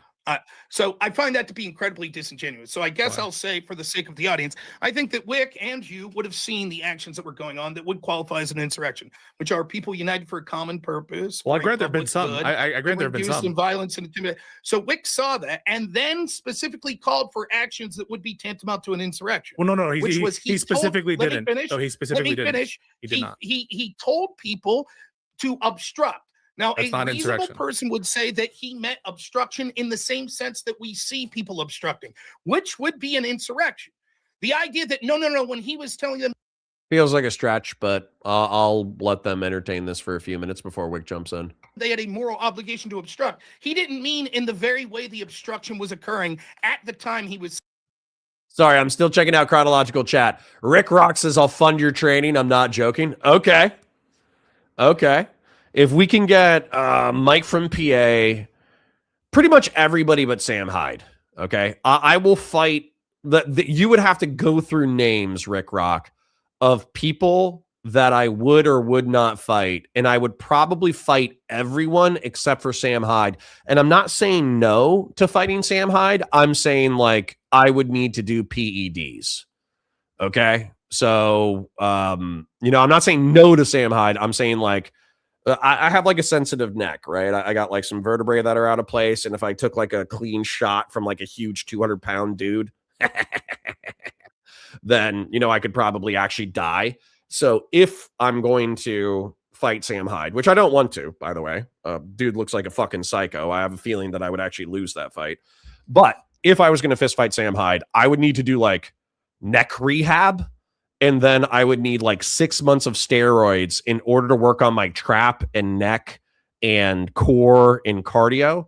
That way I could actually, number one, be as fast and mean and strong as Sam Hyde. But number two, not die if I take a big shot to the face. So that would be the conditions for me to fight Sam Hyde. Other than that, if I'm not doing PEDs for 6 months, and if I'm not doing neck rehab, I don't want to fight Sam Hyde.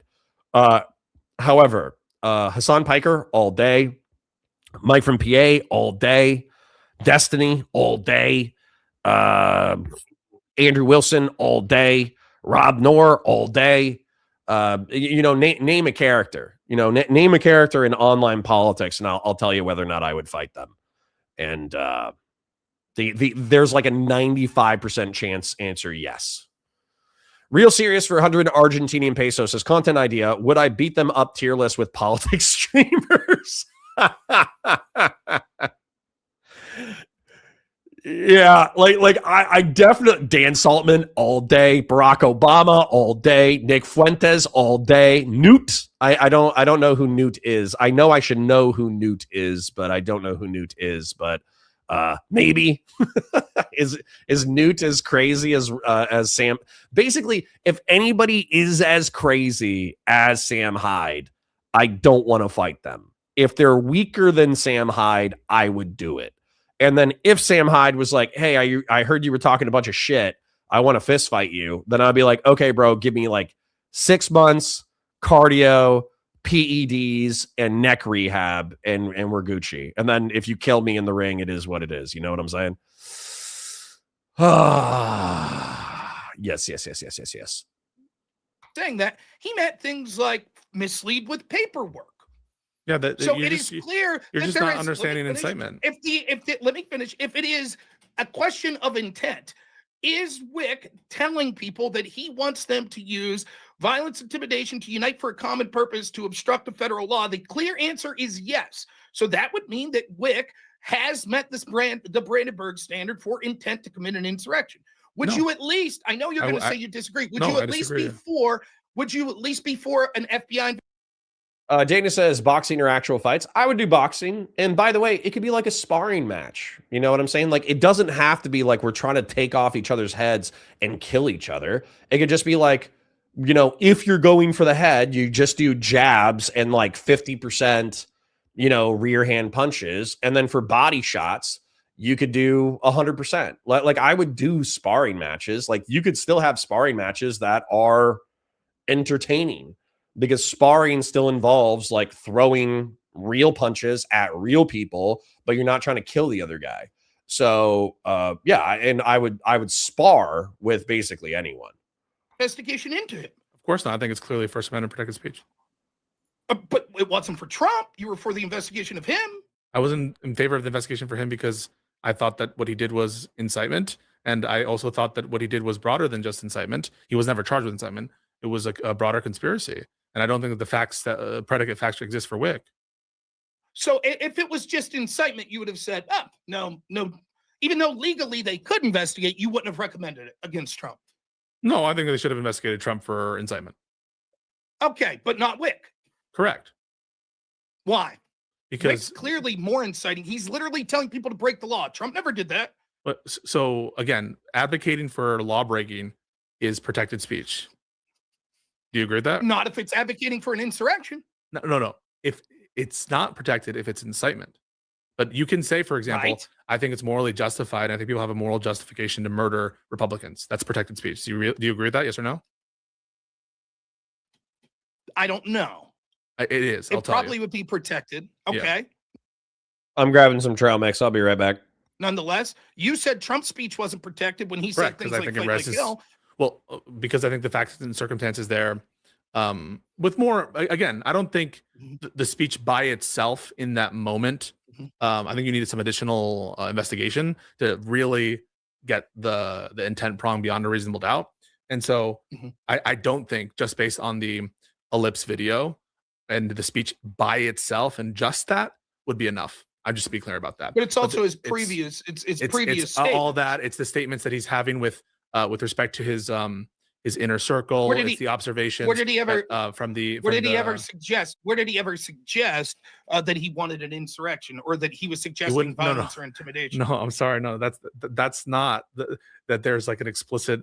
I don't know why you think that the standard is some explicit statement or conspiracy with incitement. Okay, That's not- fair enough. Yeah. Do you think that it is in? We already agree that it's insurrection to use violence, intimidation to prevent the execution of law. Do you think Wick wants to Public prevent the purpose execution assemblage. of ICE? Do you assemblage think public Wick wants purpose. to prevent the execution of ICE? Dude, I'd fight Soy Pill. Soy Pill is in shape for sure. He's got beautiful muscles. You know, I think he could probably do some serious cardio. I think Soy Pill could probably get in fighting shape and learn how to fight. But he would have to develop that killer instinct, that desire to hurt. And I haven't really seen that in his eyes. You know, maybe I'm wrong. Maybe Soy Pill has a killer underneath there somewhere, but he'd have to tap into it. By definition, he's calling for obstruction, which is to resist the federal law. Okay. So at the very least, we know Wick is telling people to go out for a common purpose, to resist, right? How is this not intent that he's calling? And that's what you said the standard was, intent Well, for insurrection. That would well, be he's not. incitement. No. How is the that question- not intent? The question, He's specifically calling. the question is whether he engaged. Whether he engaged in an insurrection. And Correct. You can engage in And you can insurrection. engage via incitement. Correct, but his statements don't rise to incitement because it doesn't Why? fulfill the He's Brandenburg test. specifically telling people to insurrect. Well, so no, he's not explicitly telling them. You agree with That's that? not true. You've already agreed that he's at least met. He meets the standards of that. No, I did not agree He's with telling that. people. Do you think? Officer Nasty says, I love you, sugar tits, but you're an older man with kids. Let's not hop into the ring and risk a severe brain injury for content. Listen, man, I got life insurance. I'm ready to go. Do you think he's telling people to unite for a common purpose? No, You don't. No. So when he says it's moral for all of you to obstruct and go to jail, there's not a common purpose No, there? no, no, He's wait, just no, saying that no. for an individual purpose? The element you're looking for is assemblage there. That's the first element. Okay. Is he telling multiple people to go out? Yes, that would be assemblage. I'm not sure that that's explicit. You can say that it's implied, but I don't think it's explicit. But even putting that aside, what he's saying is he's advocating for law breaking with obstruction, and that doesn't entail force or intimidation. I think a reasonable person could see it rises to the level of at least suspicion, given that we see that these insurrections are ongoing, and he's looking at them and saying that you morally should go join in. Next, the insurrections that are occurring. Wait. The one example he gave was lying to DHS, and you also know Wick, and I know Wick. Wick is like a cuck in terms of peace. Wow.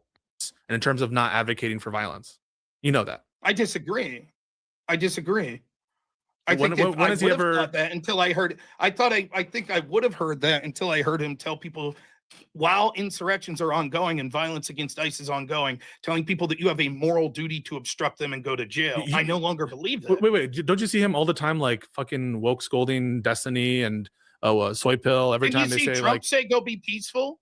No. But like you actually see Wick go and like not just do self-serving statements. He has built a reputation for doing the peace stuff. The man in a way that clear cut. Trump didn't. The man's words are clear cut in what he said here, and it is clear to everyone watching that your standard on the language of Trump that nowhere rose near to the level of what Wick said was somehow speaking to intent to incite. When you say didn't rise to the standard, do you mean Brandenburg or some other standard? The intent to incite that you're giving under Brandenburg. Well, again, I think that the standard for incitement is just so trivially unmet in the Wick case. So now there are insurrections are going. What do you think the goal of the insurrection is, Star?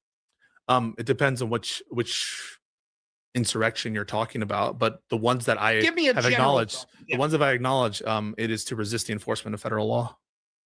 Okay. Federal immigration. And so, given that it was very loose, the language Trump used, if the insurrectionists are resisting federal law and you yourself are on X as you're watching the insurrection saying abolish ICE, how isn't that you engaging in an insurrection? Wait, so in what respect am I watching an insurrection happen and advocating for it? Did you watch the violence yesterday against ICE? Which one are you referring to? Well, in Minneapolis. Again, which instance are you referring to? The violence when they shot the guy? No, I'm referring to the violence that was meted out afterwards to law enforcement. I saw officer have his finger bit off. When the guy got shot, was he not committing an insurrection? No. 2 or more people obstructing. He put his hands on law enforcement, common purpose to prevent the execution of ICE carrying out their duties. How's that not an insurrection? Yeah, I don't buy that you've met out any of those elements. Okay, you don't buy. Okay, 1, was there 2 people or more? There was an assemblage of people. There were more than 2 people. Okay, so I met that element. Were they united for a common purpose? So I'm not sure about that. Whether there was a common. I think you know that they were united to prevent ICE. They were there to do lawful things like observe and not to use force or intimidation. So for a common purpose, they were there for a common purpose. I'm not sure the specific intent of these people. I suspect yes. Were they there to resist law? I don't have any evidence of that. Did he put his hands on? On who? On an CBP officer. I'm not sure about that. But putting your hands on a police officer isn't a crime by itself or use of force or intimidation. Sure it is. Sure it is. It is. I think this is such bullshit, dude. I think this is such bullshit. And honestly, I got to say, I think that was the biggest bullshit of the entire debate. So because feds have combined, allegedly, not even sure if this is true, but have combined assault and battery into a single statute, which I think is silly. In the state of Florida, you have assault and you have battery, okay? Assault is putting somebody in fear of harm, okay? It's like threatening people, right? And then battery has probably multiple categories, but there's 2 categories that I care about. Simple battery and aggravated battery, okay? Simple battery is you hit or touch someone, but it doesn't really cause like that damage. You know, there's no lasting marks, there's no bruises, there's no lacerations, there's no contusions, there's no nothing. And so as a result, it falls into a lower category of battery. And then for aggravated battery, it's a injury of that actually is going to be lasting. There's a bruise or a contusion, or there's welts, or there's this, that, the other, and it kind of moves it into a higher category of seriousness. So, Officer Nasty, surprise, Florida law isn't applied everywhere. Laugh my fucking ass off. Dude, you're such a smug bitch. You piss me off all the fucking time. You're lucky that you have like veteran status, because you are so fucking lib and so fucking annoying, and it pisses me the fuck off. Do you agree that threatening people, touching people, and beating the fuck out of people are 3 different things that are bad for society? If the answer is yes, then shut the fuck up. How about that? Okay. So anyways, thanks for that, Officer Nasty. So the point is, putting all of that under the umbrella of assault is fucking stupid, and I would have to, yes, I call you out when you're wrong. Okay. All right. Okay. I see how this is. Guess what? All the historical chat. There you go. Have a 300-second timeout, you fucking smug bitch. How about that? Kill yourself. Don't really kill yourself. I love you. Don't kill. Don't die. I love you.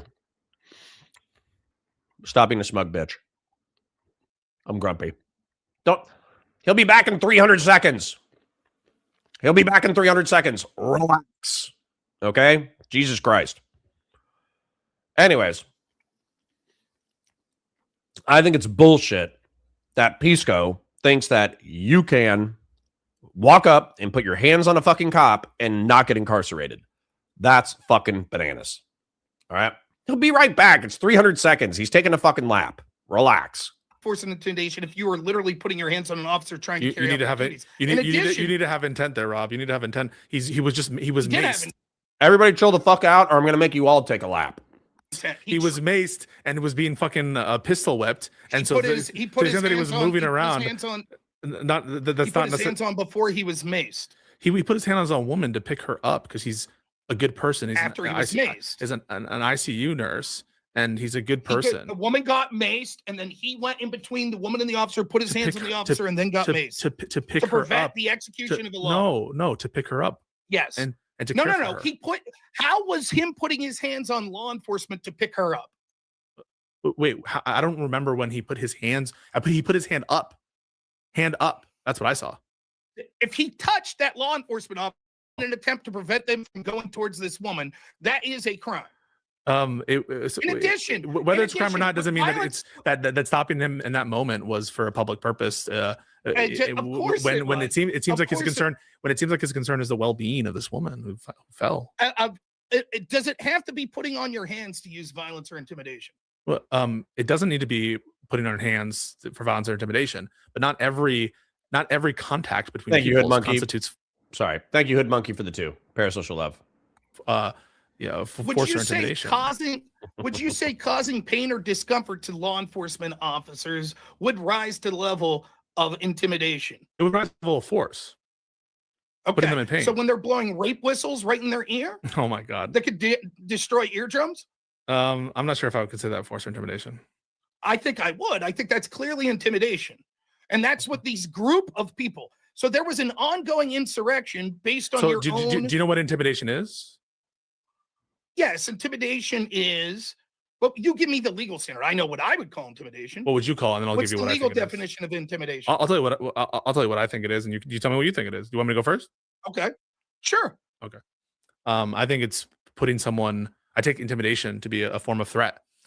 Put someone in reasonable apprehension of bodily injury.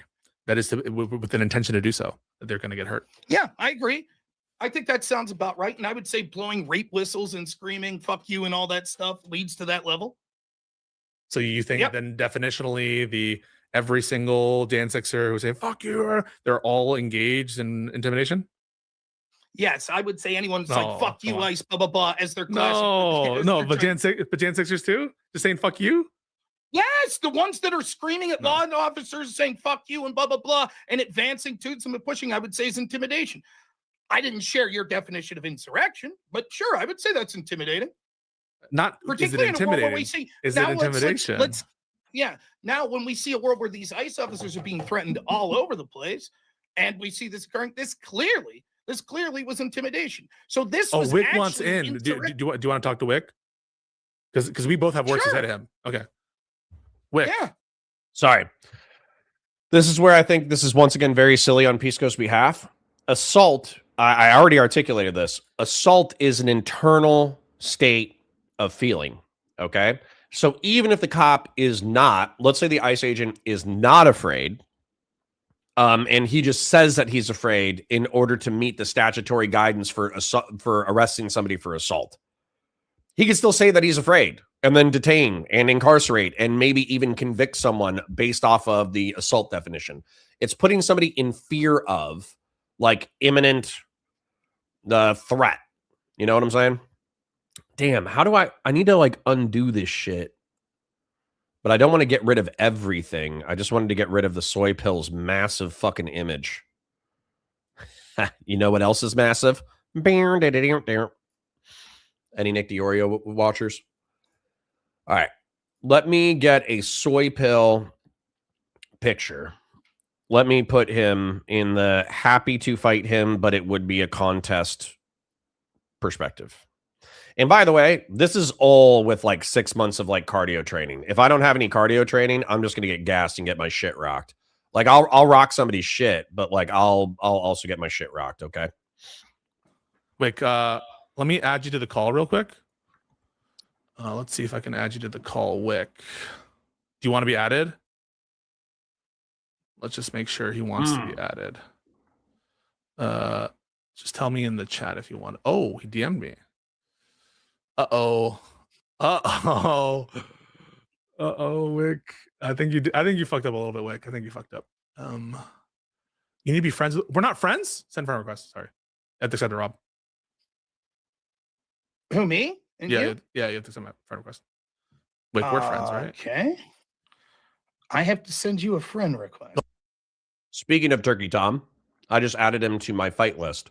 Oh, I sent it. I sent it to you. I sent it to you. Oh, okay. I accepted. All right. Because Rob and I agreed that you did a bad here. You weren't supposed to do that.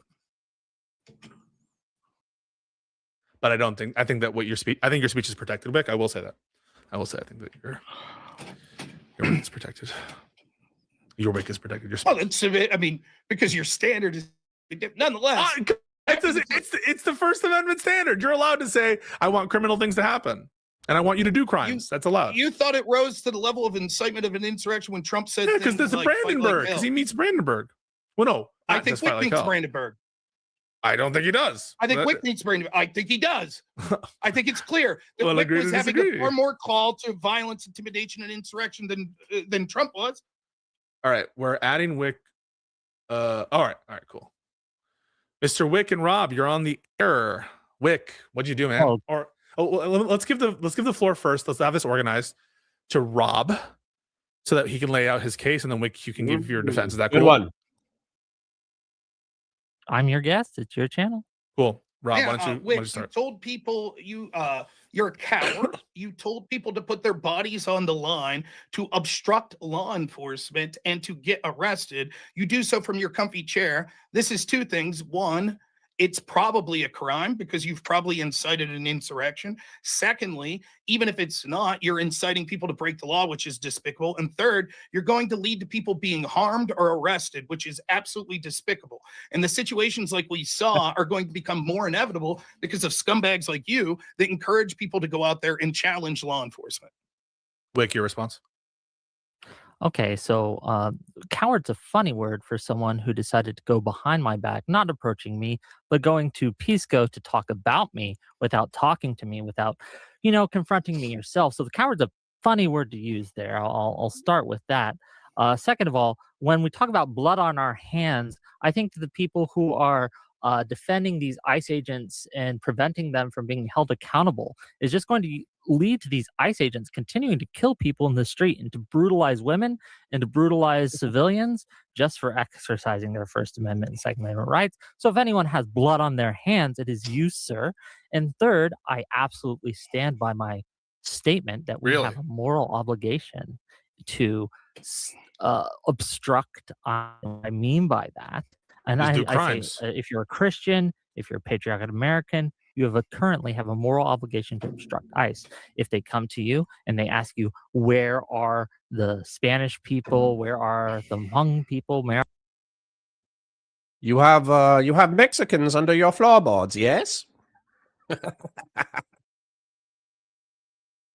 Oh my God. Listen, guys, I hate to tell you, but comparing the Nazis, well, hold on. You can compare Nazis and ICE to Gestapo if you want. Honestly, I think I could kick Pearl's ass. I know she's a big gal. I know she's a tall gal. I know she's an athlete, but I think I could kick her ass.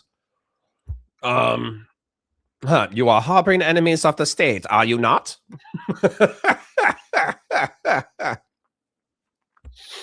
Listen, guys, it's not. This isn't the fucking Underground Railroad, and this isn't Nazi Germany in the early 20th century. You know what I'm saying?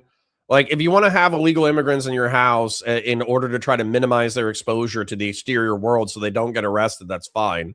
But if they get arrested by ICE, they're not literally being like walked out into the fields and shot in the back of the head. They're being deported to their country of origin. Now, some of their countries suck. Okay, so I get it. Like, you know, I get it. But like taking the moral alarm of early 20th century Nazi Germany and taking the the implications of like chattel slavery and the Underground Railroad and applying it to our current situation, I think is fucking arse-slurred. So, yeah. Anyways. Where are the Somalians hiding? Lie to them. You don't know. You haven't seen shit. Okay? If you see them, hit record. Take out your phone and hit record. Thank God. Right, but that's not obstruction. But that's not obstruction. Let me finish. Oh, my bad. Sorry. Yeah. Well, again, record these people. Record these people, and thank God someone was recording that poor petty guy who got shot, right? Because otherwise people would still be pushing the DHS lies that they put out. And it's crazy to me that you would defend DHS in this. That's insane. And look, I explicitly said to do this all non-violently. Don't touch them, don't hurt them, don't threaten them. But that's a little bit different. I'll stop. I still think it's bad to encourage, like, so for instance, if I ask you a question and you say fuck off or you lie to them, I don't give a shit. Whatever. That's all in the game.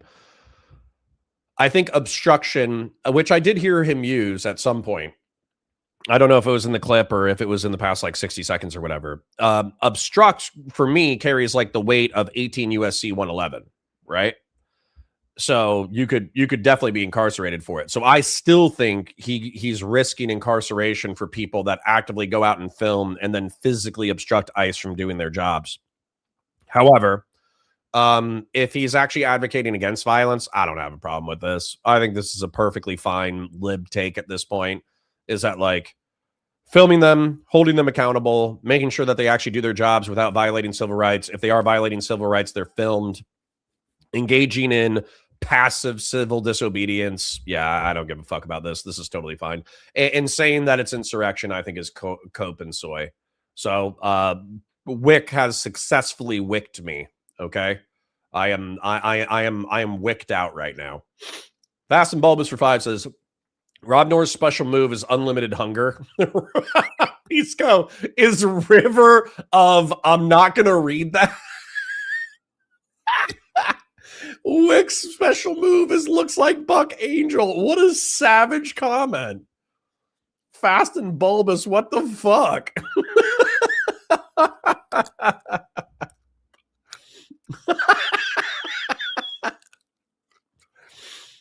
I cast River of Piss.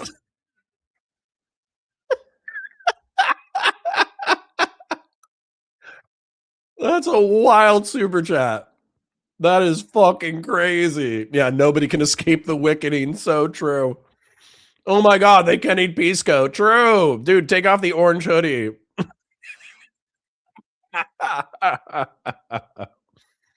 Oh, Hans Mayer thinks he can fight me. I'll put him in my I'll put him in my chart.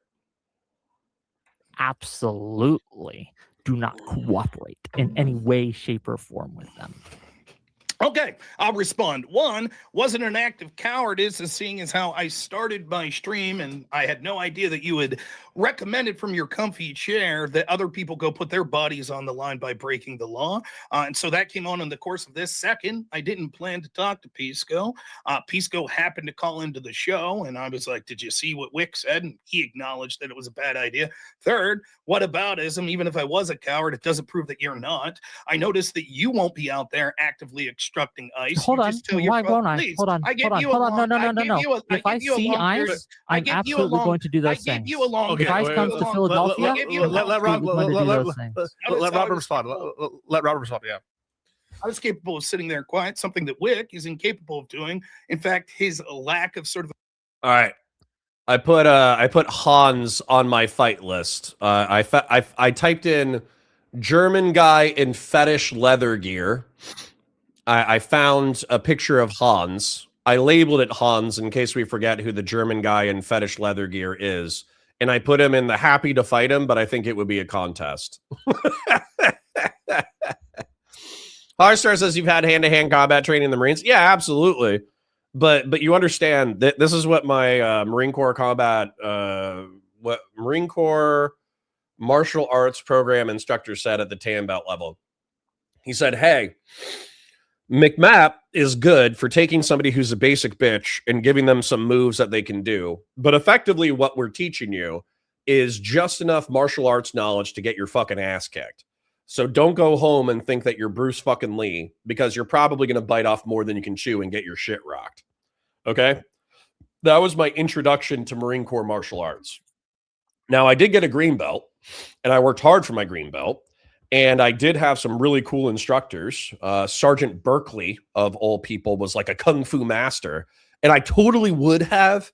I would call Sergeant Berkeley out and say, you're fake as fuck. All your stories are bullshit. All your kung fu stories are bullshit. But then I watched him in a sparring fight, and that dude had some psycho fucking moves that he successfully pulled off with people sparring him at like 70%. Like, I remember this one move that was totally psychotic. There was a guy coming at him and threw a rear hand punch, and Sergeant Berkeley redirected the rear hand punch, grabbed the guy's wrist, and simultaneously kicked his leg out from under him. That way, the guy flipped into like almost like parallel to the deck and then fell on his fucking face. It was like one of the coolest things I've ever seen, is a guy who talked a lot of shit about how much martial arts he knew, to the point that you're like, all right, this guy's full of shit. And then he actually did it, and you're like, oh shit, he actually knows something. So yeah. Anyways, I'm of the opinion that like whenever you hear like somebody who barks a lot, I bark a lot, but I like to think that I can back it up a little bit. But the instinct should be, if somebody's always talking about fighting, always talking about fighting, always talking about fighting, always talking about fighting, it's probably compensation. You know what I'm saying? It's probably compensation. They've never been in a fight. They've never done anything. They've never, done anything crazy. So as a result, they're barking more than they bite, because they're trying to compensate for the fact that they've never bit anyone, right? However, I do think that fights are dynamic, and that a lot of crazy people that like you don't expect to be good at fighting are good at fighting. And then some people that you think would be good at fighting are actually horrifically uncoordinated. So even if they're in shape, fighting, you have to be in shape, and you have to be coordinated, and you have to be tough, and you have to be persistent. So there's like an amalgamation of factors there. And then there's also an element of luck too. So sometimes you see somebody who knows what they're doing. They get in the perfect boxing stance. They know how to throw jabs. They know how to throw crosses. They know how to throw haymakers. They know how to throw uppercuts. But then somebody else is just like a big bull-necked son of a bitch, and he just starts throwing fucking haymakers. And even though the other guy is clearly better trained, He just fucking gets clipped with a haymaker and he gets knocked out. You know? Sometimes you see a fight where it looks like one guy has total control over the entirety of the fight. He's setting the pacing. He's got good distance on his guy. He's doing push kicks. He's doing jabs. He's throwing like good punches or whatever. And then once again, somebody just steps to the side, throws a fucking fat haymaker, clips him on the jaw, and the dude goes down. So fighting is this dynamic thing where like, even though, so if you look at this, like I understand it's typically cringe to like list the people that you would fist fight. I totally understand that. I'm self-aware about that fact. But I'm trying to be realistic about this, where Sam Hyde's a scary fucking dude, right? Like even if he wasn't in perfect shape, but he was roided the fuck out and he's just not psychologically all there. Like, I think Sam Hyde will commit a homicide by the time he leaves this mortal coil. So Sam Hyde's a fucking freak and he scares the fuck out of me. Now, that being said, he's like 6'4", 250 pounds. I'm 6'4", 230 pounds. I could work out and get into fighting shape and fight Sam Hyde, but I would be scared. I would absolutely be scared like a motherfucker, right? And then happy to, but it would be a contest. The reason why I'd be happy to fight Hassan Piker is because I just don't think he has a killer instinct. I just don't think he has that dog in him, you know? Like I've seen him doing like his kickboxing shit. I've seen him doing his Aikido. I've seen him like lifting weights. I've seen those like clips of him working out. And I just don't think he has that like hunger.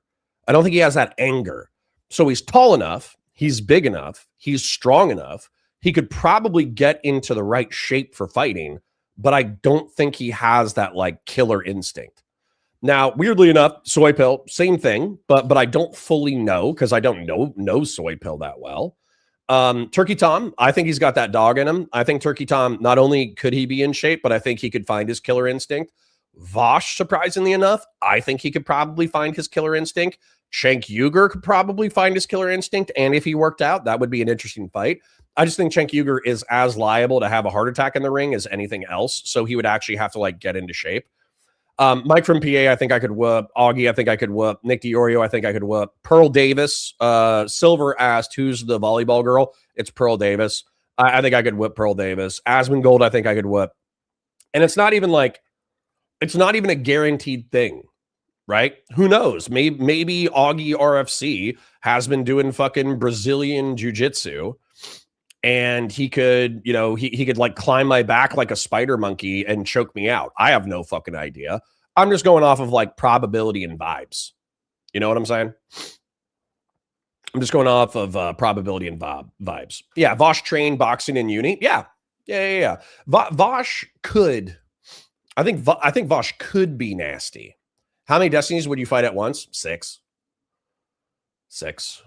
I think Destiny does have killer instinct. I just think that he would need 6 to kill me. Oh my God. Put Sneeko. Dude, I would fight Sneeko. I would fight Sneeko, and he would, weirdly enough, he would be between contest and I think I would win because I've seen him working out. He looks like he can work out. And we actually watched some of his like boxing footage. He has okay footwork and he has decent speed. And he just wasn't like throwing all of his weight into his punches. So, bro, no offense, but Samus aside would absolutely rock you and nearly anyone else in the community without question. Not a diss on you. That guy is huge. Yeah, that's why I'm saying I'm scared. We're scaring the hose, and I am the hose. Yeah, Sam Hyde is a scary motherfucker. Oceanus for 2 says, hell yeah, McMap, true story, though. Yeah, dude, they told us they're like, hey, this is just enough for you to get your shit rocked. Like, yeah. Oceanus says, Connor, it's technique, not movement. Do some burpees now. No. Unless I'm actually going to fight someone, I'm going to walk with my dogs and I'm going to lift weights. That's the physical exercise I will do unless I have something specific to do. Destiny would need a pack of those inner dogs to stand a chance. You know what? But also I think Destiny, weirdly enough, if he drank like 2 beers and did it like a rail of ADHD meds, I think he could get angry enough. I don't think he'd win, but I think he could get angry enough to throw some blows. So, yeah. I, too, am on the Walk My Dogs and Lift Weights workout program. It's a great program. All right. Anyways, let's get back into the let's get back into the content. But the truth is, I'll keep adding people, you know, for the memes. I want to add like a bunch of like women to like the bottom of happy to fight them, and I think I would win. like put like Anna Kasparian down there. She's like 5'2", 95 pounds. Yeah, so I'll keep adding random creators. Ability to control himself is why we find ourselves in this position in the first place, where he is actively recommending that his audience break the law, which is despicable. And the idea that this somehow means that, like, oh, that there's blood on my hands or something is ludicrous. It would be no different than saying there was blood on your hands if you didn't think that the shooting of Ashley Babbitt was criminal. This is stupid. You have no idea what I've said. And people like you that are encouraging people to go obstruct ICE, it's what makes violent confrontations with ICE more likely and why these things will continue. Now, I'll ask you a specific question. When you say obstruct, you're claiming just non-violently. If it is a religious thing, as a Christian, as an American, you should obstruct. Should you also put your body on the line to prevent them physically from arresting such as some illegal? Should you try to interfere and get in their way to help the person escape? What do you think? So I will say this, that Petty, when he went to stop that ICE officer from brutalizing the woman and he stood between them, he did something that was righteous and just. And the fact that he was beaten and then murdered for it is shameful and despicable. So when you say things like, oh, you're a coward, if they come to Philadelphia and I happen to be in the area and I see ICE, I'll take out my phone, I will film them, I will not cooperate with them. This is not a coward's position. But why do you concede that's obstruction? Nurgle with the Gooner comment, Dommy Mommy category. I'd be happy to fight them and I'd be happy to lose. Question. Wait, let me finish. Yeah, that's not obstruction. One. Secondly, okay, so your argument is if you see law enforcement struggling with someone and trying to arrest them, whether it be someone that's you think is an illegal alien. Hold on, what did I say? That you didn't answer the question. That's what you said. So I'm asking you specifically the question. Petty, the question that I forget how to say if you see them trying to arrest an illegal, are you telling people to get in the way? Again, it depends on the context. I think that in the context of the Preddy situation, what he did was righteous and just. Yes. Do you think should he have put his hands on officers to try to prevent them? He didn't put his hands on officers. That's not true. He did. Oh no, he didn't. I didn't see that, Rob. I didn't see that. Okay. Yeah, that's not in the video. Okay. You show me the frame where he puts the thing. We can pull up the video if you like. Yeah. He does not throw hands whatsoever. All he does, in fact, he tries. I would say as he's walking up, he puts his arm out like this, but from one angle, it looks like he puts his arm in front of the officer. But from the angle that Pisco showed me, it looks like he doesn't make contact with that arm. And when he gets pepper sprayed, he actually puts that arm up in the air. And I would say from the same angle that shows that he doesn't make contact with his right elbow, it does look like he puts his hand on the officer's belly. So, you know, is that simple battery technically? Yes.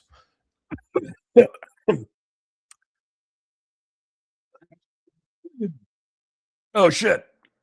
I almost killed myself.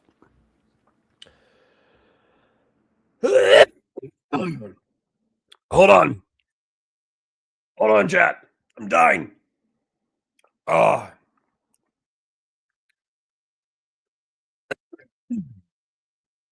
Okay. So I was chewing on a peanut,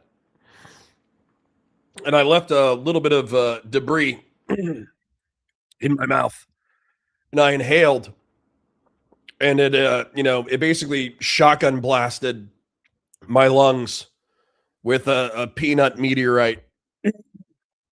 I think I coughed it out, but I didn't choke. I just shotgun blasted my lungs with unchewed peanut debris. Oh God. Ugh.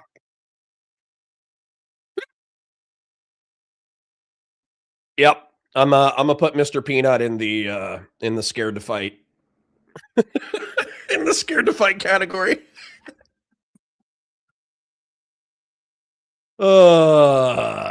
Anonymous chatter says half the water into the oak tree, you're choking it. Thanks. And then Counterpoints Poll says kind of takes the wind out of the list when peanut dust almost takes you out. True. You know, something I said that my mother-in-law did not think was funny, but I thought was mad funny. So my brother-in-law, he has a peanut allergy. And I'm just getting to know the family. right? And so I'm like, well, he doesn't really have a peanut allergy. He just loves peanuts so much he could fucking die. She did not think that was funny.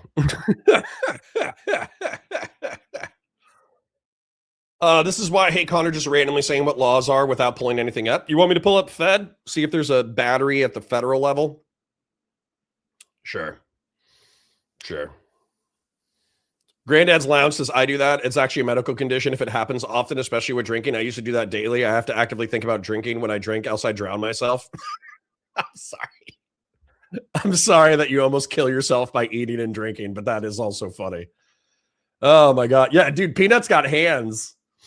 Peanut's got mad hands, bro. Peanuts have a huge body count for sure, dude. Like y'all are talking shit that a peanut almost took me out, but like, dude, peanuts have smoked like millions of human beings. Oh shit. All right, I'm gonna throw Mr. Peanut on the list. To help the lady up and walk away, but the ICE agents drag him back. They pin him down. They punch him in the face. Repeat. Alishness says, why does Mr. Peanut have arms if it's called a legume and not an armoom? Repeatedly with a gas canister. They pin him down. They disarm him and then they shoot him dead. Yeah, but Wick, that's That not is what obstruction, right? Like I don't think that he was. I agree with you. I think that he was picking her up with the purpose of trying to help her, and I don't think he had the intent to obstruct ICE in its duties. And that's why I don't understand. Like, yeah, I agree that you should record. I agree that you should do. I think that that's protected, and the courts have found that's protected. I don't think that what Alex did. There's any reason to think that what he did was criminal in that context. And people who are saying that are just fucking don't have like a clear idea of what's going on. And I don't actually think that there's any good reason for the stop, frankly, in the first place, or even detaining him in that case. And so I don't, with respect to the lies, I don't know why we would say actively lie to DHS as opposed to just like not talking to them and just like not cooperating. So like I just don't understand. Like, can't you say all that without saying do obstruction? Because that by its definition seems like it's saying do crimes. Are you just mad at the word obstruction? Obstruction has a legal connotation, so I understand the miscommunication. Shit, I'm a victim of the connotation of obstruction. Obstruction? Well, I just interpreted that when you say obstruct them, I thought what you were saying is do the crime of obstruction. And I think that that's dangerous a little bit because like, then. Oh yeah, cool. Okay, I'm clarifying then. I'm saying that you should not cooperate. You should lie to them if they're trying to find someone, right? And things like that, because you can't be sure if they're telling you the truth. What if they're a rapist, though? And I think you have a moral. Hold on. This is what drives me crazy, though. What if they're like, hey, we got a Juan Hernandez Romero Juarez who lives in this neighborhood, and we're looking for him. And you're like, oh, shit, what do you do? And he's your neighbor and you know him. And they're like, oh yeah, he actually has a warrant out for his arrest out of like, Mexico for like rape and murder. He's actually like a cartel member. And they show you the warrant and it's like 12 counts of like rape and 20 counts of murder. Then at that point, I'd be like, yeah, fuck that guy. He's over there. So, context matters. Okay. Mr. Juarez Romero is like a really sweet old man who sells oranges on the side of the road. And in general, he's just like a good dude. And the warrant is for like a traffic violation from 1987. Then obviously don't turn in Mr. Juarez Romero. Don't turn him in. But if he's like a fucking raping serial killer, then like, yeah, fuck that guy. You know what I'm saying? So anyways, hold on. I'm looking for my chat so I can my Discord. I saw somebody type in !Discord. All right. So for whoever, I think it's Granddad, I just posted under the Counterpoints name, the Discord link. So if you want to, that's how you do ! Discord. So there's the link. Yeah. Granddad's Lounge. There's your Discord link. It's 1, 2, 3, 4. It's 4 links above the comment that you just made. So that should be helpful.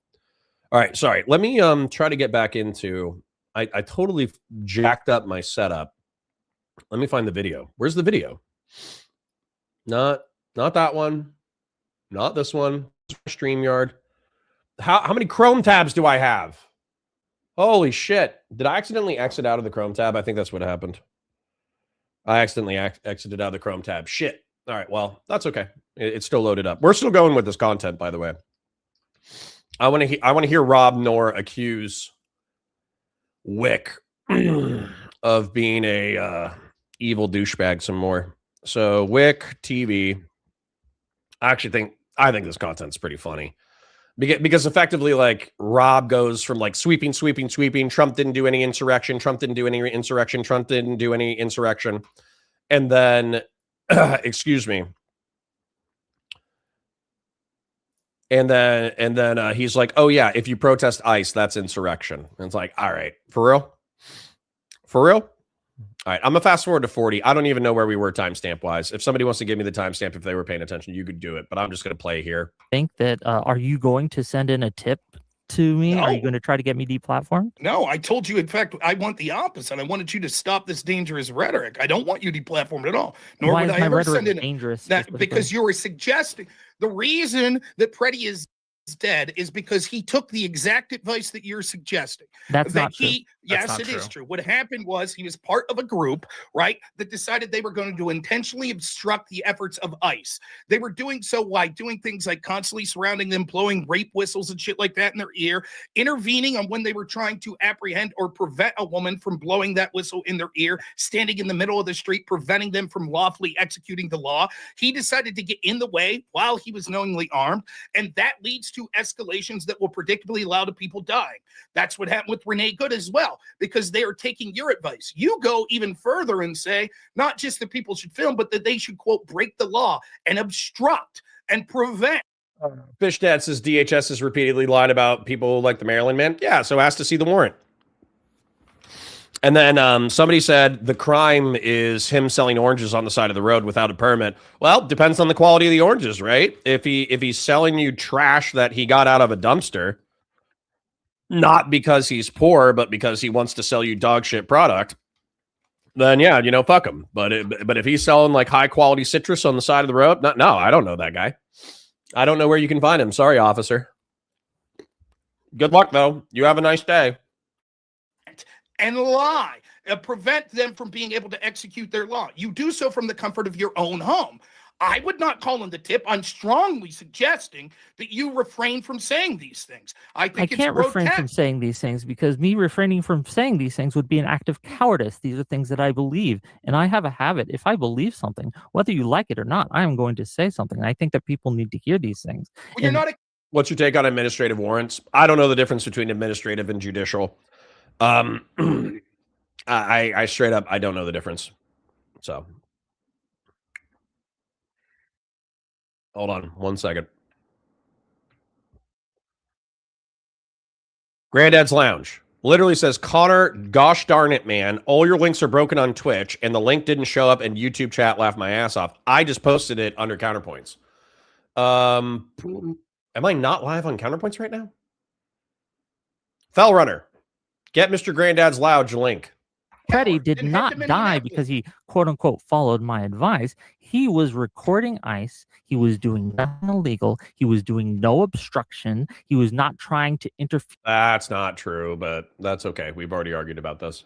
With law enforcement in any illegal way. He was not trying to intimidate them. What he did was he saw a woman being pushed repeatedly by ICE agents. He went in to stand between them. The ICE agent pepper sprayed him in the face. He tried to help that woman up. They dragged him back in. They beat him. They pinned him to the ground. They took a gas canister and slammed it into his face several times. They disarmed him, and then they shot him in the back. Those are the facts of the case. Those are the facts of the matter. And frankly, it is shameful. It is fucking cowardice for you to suggest otherwise, to lie to your audience, to lie to me. Wicker's wicked out. To lie to Pisco and say that the facts are anything other than what I just listed out. I just listed out things that are verifiable, that we can watch on video, that we can see from multiple. I think the thing that he's missing is that, like, he didn't do nothing prior to being detained and or pepper sprayed and or ordered to disperse. I don't think that's true. But yeah, he was, shoved, pepper sprayed, knocked to the ground, dragged, disarmed, and shot in the back. All of that's true. So I'll agree with like 70% of what Wick said, but I think Wick's wicking out. But I bet you guys love that. Fucking seal clap for Wick right now. I bet you fucking love him fucking wicking out. Oh shit, that was the best wick out we've heard in a while. Angles, and not only you, the DHS, but this administration has blood on their hands, because what you are doing is you're preventing these officers from being held accountable, so they will continue to act the way they are because they cannot be held accountable, and this administration has signaled that they will not even investigate. So fuck you. I hope that you repent. Your performative outrage means nothing to me. You claim I know. you're not Nothing accountable. Let him means wait, anything. let him wait, let him respond. Wick's like, yeah, it's not performative. I'm wicking out right now, bitch. Your performative outrage means nothing to me. You are a coward of the utmost, highest criteria. Oh, dude. And he said this shit to me too. He was like, Connor, you're a fucking coward. And it's like, bitch, I spent fucking 4 years in law enforcement, 4 years in the military. What the fuck did you do? Absolutely fucking nothing, you fat fuck. So how about this shit? How about we'll fucking pay for it? I'll talk to Destiny. If Rob shows any interest in fist fighting Wick TV, let's see who's a coward. Let's see who shows up for the fucking fist fight. All right, I will. If Rob shows any interest in fist fighting Wick TV, we'll throw up a purse. Like let's throw up a $5,000 purse and a $2,500 participation fee.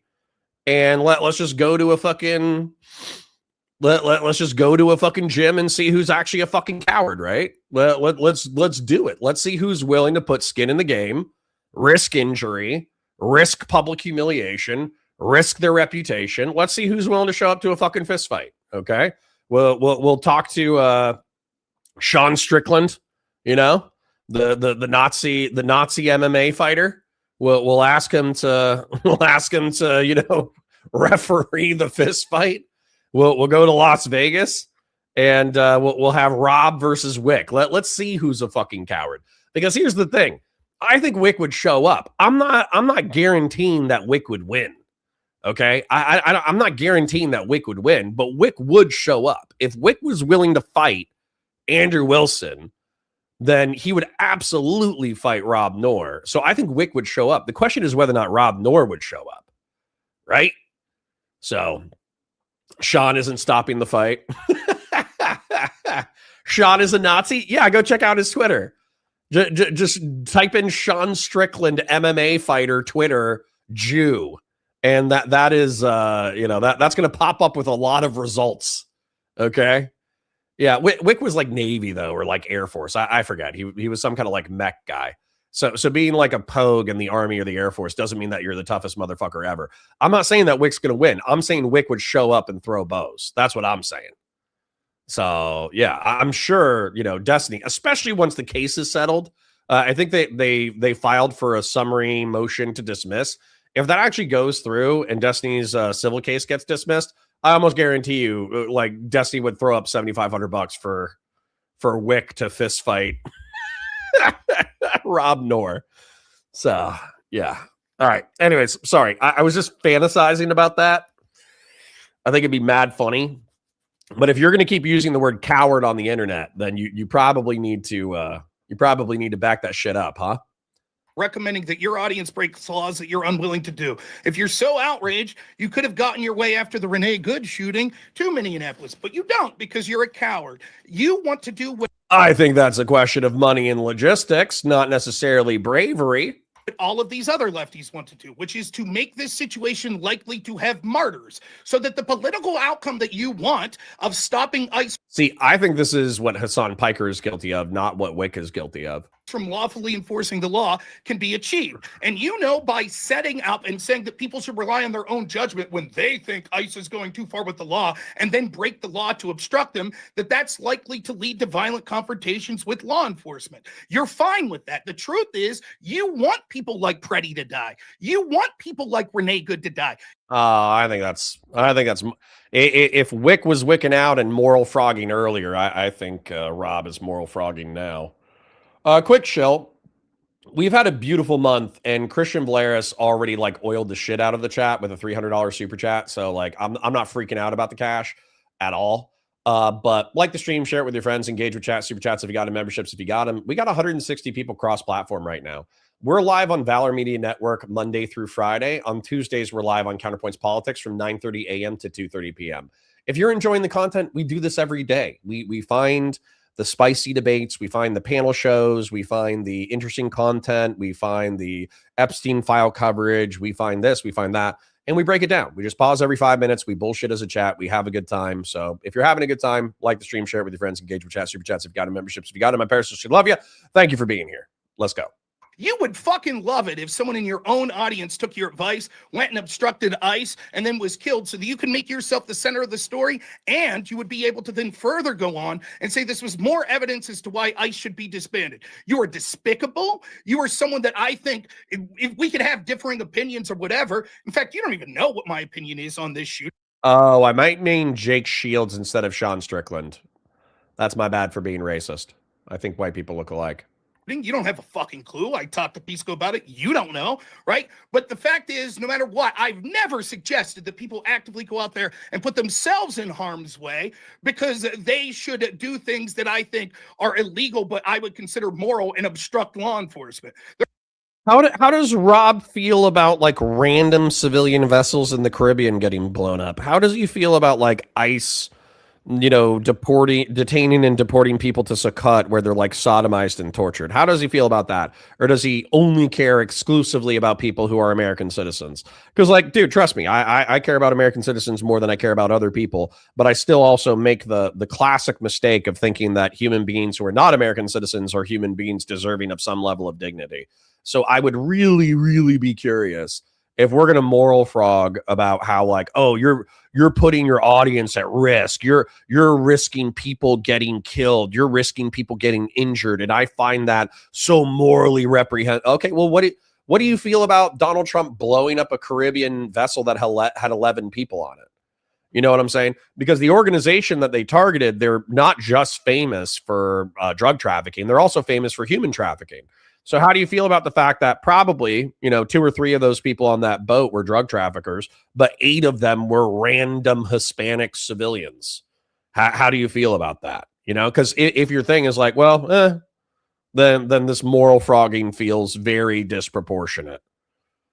There are tons of things that I thought were outrageous and immoral. For example, the FACE Act, locking up people that were pro-life protesters. Show me once ever suggesting that people should put their bodies on the line to prevent the execution of that law that I thought was illegal or immoral. It is evident that what you're doing is incredibly dangerous. It may or may not rise to the level of a crime, but it's something that you should be ashamed to do. And your tough guy routine of calling me a coward and saying, but what if they were raping women? Fuck you. You don't have shit all to say when we see all sorts of other actions that occurred in other administrations we be tantamount. You never said shit about this. The truth is, you're a political hack. You want people to be harmed. You want them to get in harm's way. And as long as people like you spout off your fucking mouth, that makes it inevitable that ICE is going to continue to have these confrontations with people. Okay. And inevitably, some of those will result in levels of violence, which again, you will thrive on. I think that everyone that's watching this, even Pisco, understands that what you're saying is very fucking dangerous. Here's the problem. That somehow makes you the problem some strong guy. If you were really not a coward, this you is would the be problem there. that you Why have. didn't you stop? Give him the last. Give him one last sentence, and then you can go ahead, Whicking. One last sentence. If you're really so brave and you're not going to be a coward, why wasn't your ass in Minneapolis? You done? Because I'm broke, bro. I got bills to pay. I got kids to feed. You know what I'm saying? I got shit to do. That's why I'm not in Minneapolis. Also, it's cold as fuck. So fucking cold. Yeah, he's done. That was the last problem you're having, Rob. The problem you're having, Rob, is, and I think the audience can. Jesus, Silver. Disavow. Oh my God. Whoa. Spicy meatball much? Holy shit. I don't think Wick was infantry. I don't think so. I think you're crazy. We can ask him later.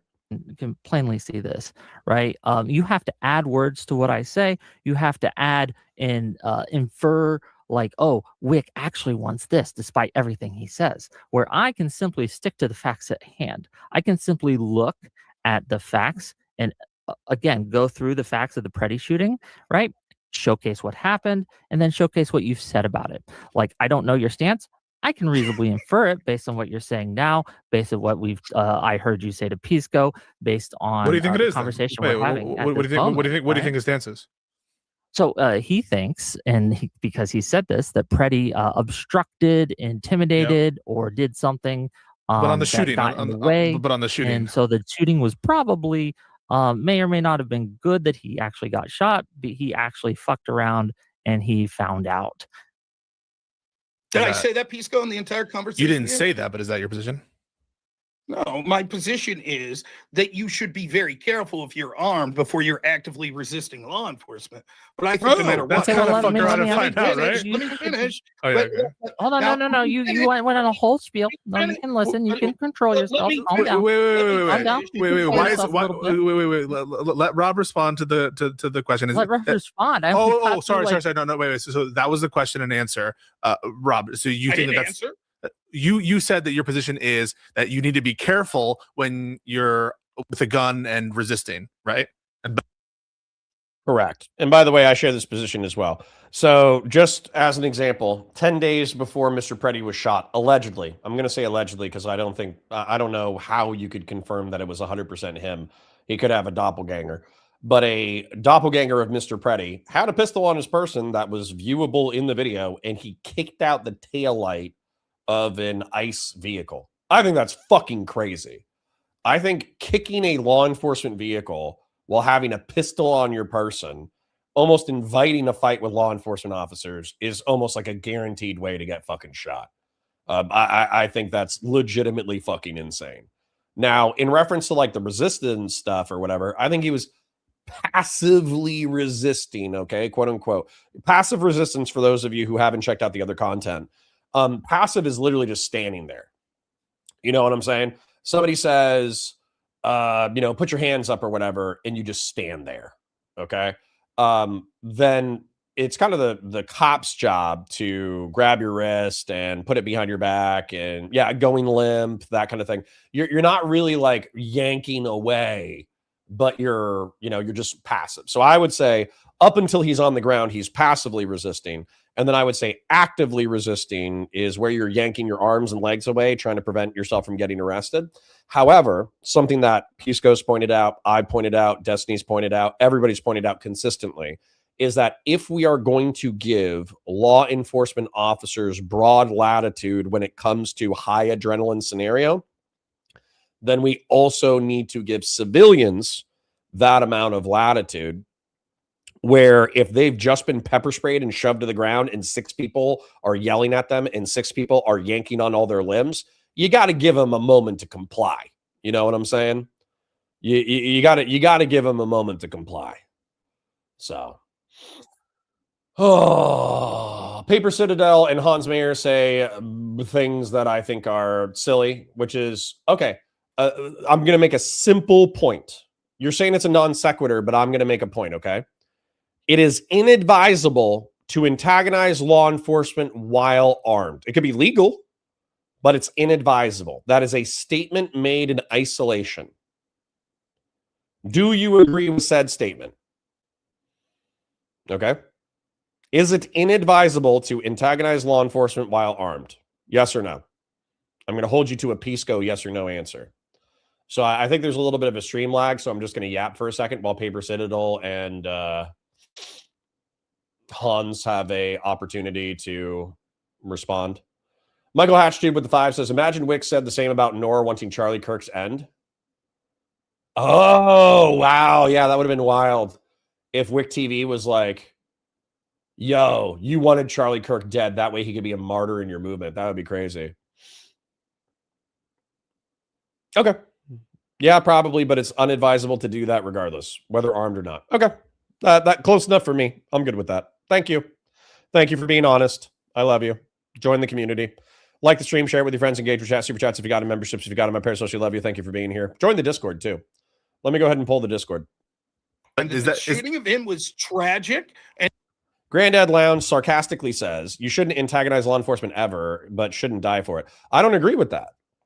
So, for instance, like Germany and the Soviet Russia had an authoritarian police state.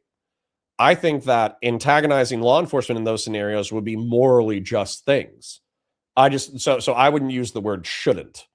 The reason why I'm using the word like advisable, I suppose, inadvisable, okay, is because we understand that there is a time. Let's say that they weren't just deporting people. They were actually like rounding Hispanics up for like ethno-religious liquidation. They were actually just like massacring Hispanic people. Well, it would still be inadvisable to fight or antagonize law enforcement officers because you're probably going to get hurt or killed, but it's also the morally correct thing to do. I am trying to parse this out a little bit so I can say some chud things without you guys totally freaking out and going soy on me. Yeah. Okay. All right. We're on the same page.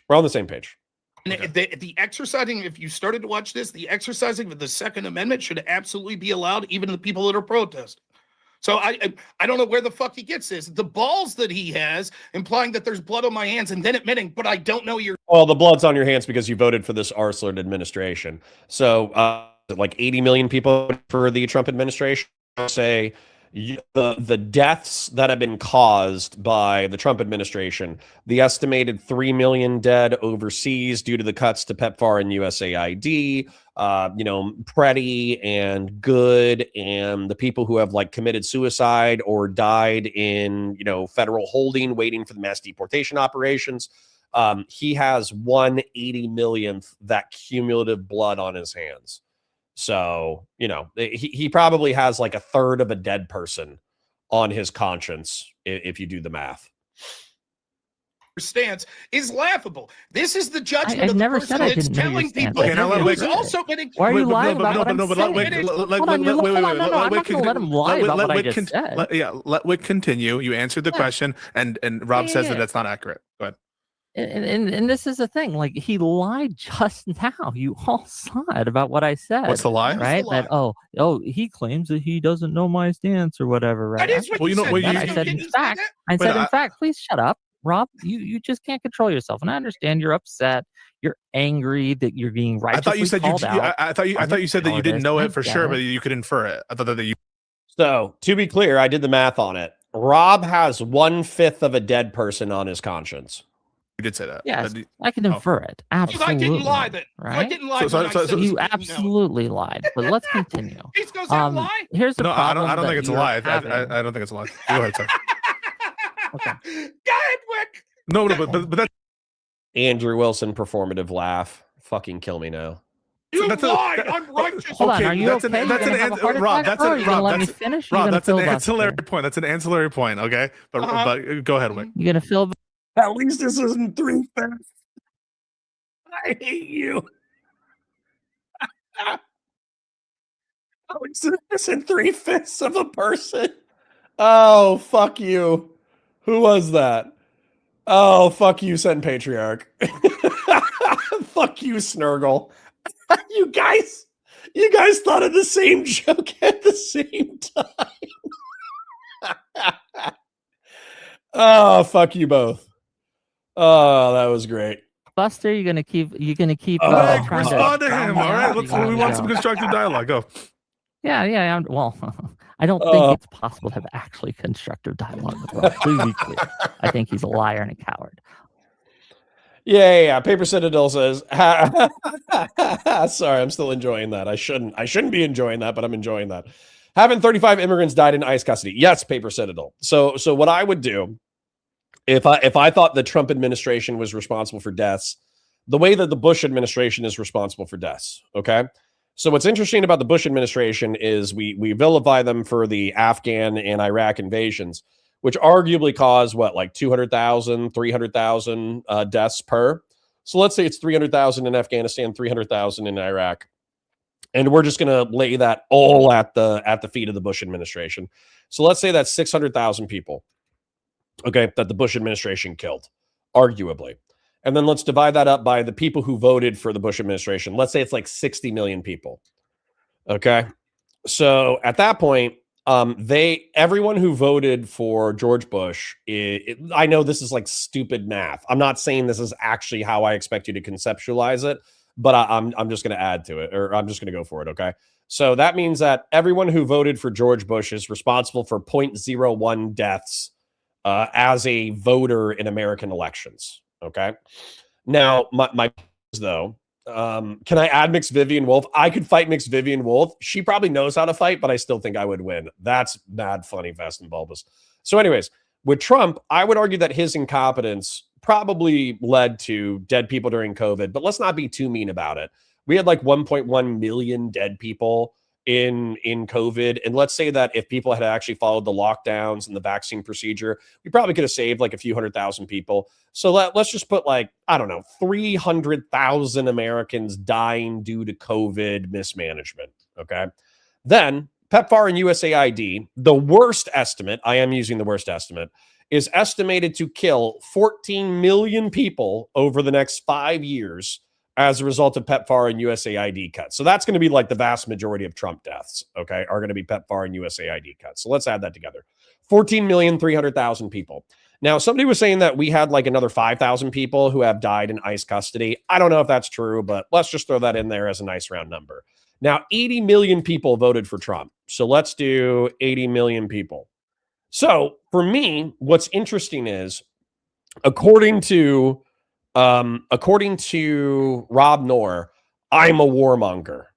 I want to kill people. All my international intervention is so disastrous. It's killed so many fucking people, right? Just absolutely fucking annihilated people. But arguably, what's so funny is the cuts to PEPFAR and USAID. Obviously, I know their projections. Obviously, I know they still need to be verified by statistical reality.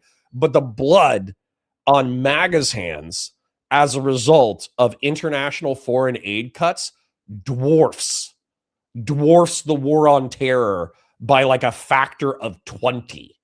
It's actually really impressive. PEPFAR, the AIDS prevention program in Africa, has been credited with saving 25 million lives since like 2003 when it was signed into law. So weirdly enough, if you looked at it from like a raw numbers basis, which I know we shouldn't, but I'm just going to do it, that means that George Bush and Dick Cheney and Donald Rumsfeld arguably were responsible for 600,000 international deaths. But through a law that they wrote, 25 million people were saved.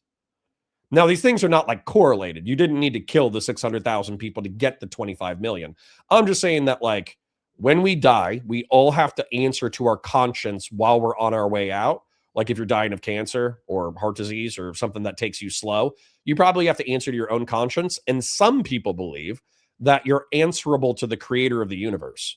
So I think George Bush is going to have an easier time justifying himself to the creator of the universe than Donald Trump will, the child rapist that Rob Noerr voted for.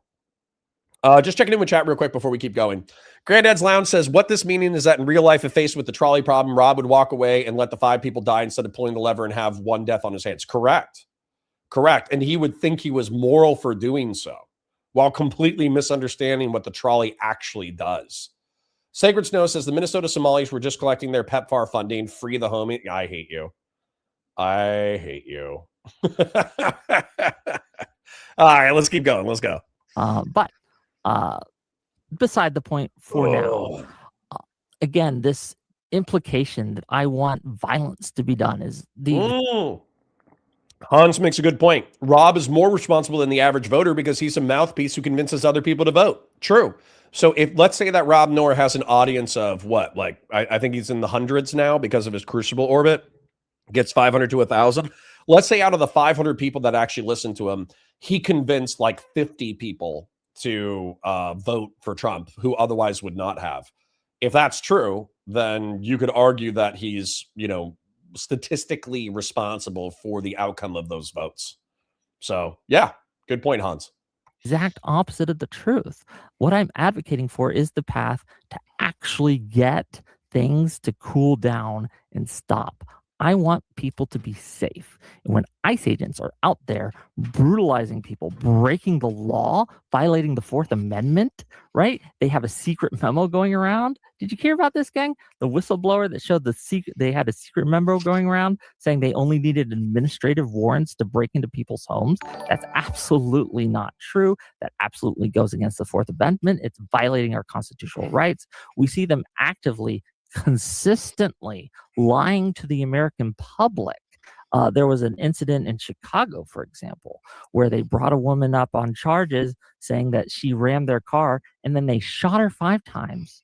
The officer who did it said, 5 bullets, 7 holes. Put that one in your book, boys. And guess what? When the charges came to court, Jesus. they had to drop them because it turns out that the officer lied, that DHS lied about what happened. The body cam footage, the footage that was available did not show her ramming the car at all. It showed him getting out and just fucking shooting into her. And guess what happened to that officer? Nothing. He's still on the streets. He hasn't. Doc the Doc says, I think Asmongold is way up there. I believe he even admitted to people in the admin reaching out to him to thank him for messaging. I'm not going to be surprised if it's not Ryle Kittenhouse. It's Joe Rittenhouse. That's what it is, Joe Rittenhouse. So Joe Rittenhouse is a guy on Twitter, and he's a Twitter reply guy, but he works at the State Department, and he's kind of like tuned in to Twitch and YouTube politics. And he even told me, hey, people at State Department, which he was probably just referencing himself, let's be real. But he was like, people at State actually watch what you say and value it, or, you know, they take it into consideration and this, that, the other. So I'm sure what that really means is he just like watched a few of my streams. He enjoyed some of the takes, hated some of the takes, this, that, the other. And then he told his friends at the State Department about it. But Joe Rittenhouse, as much as I very much have disliked our Twitter presence together, he went on to Sitch and Adam to crow about the fact that at State, he got Lauren Chen's ban revoked. Okay. So Lauren Chen, for those of you who don't know, is a Taiwanese Canadian citizen who was central to the Tenet Media fiasco, where she knowingly took Russian psychological operation money, funneled it to 6 large alternative media creators. And then those alternative media creators suddenly became anti-Ukraine. You know what I'm saying? And it was like to the tunes of millions of dollars. Tim Pool, I think, took like a few $100,000 a month. I think that Benny Johnson took tens of dollars a month. Dave Rubin took tens of thousands of dollars a month. And Lauren Southern took like $50,000 a year. Lauren Southern was actually mad that she didn't get paid more. And allegedly she didn't know about the Russian connection. But Joe Rittenhouse, like, she has been like pending charges for the past 2 or 3 years.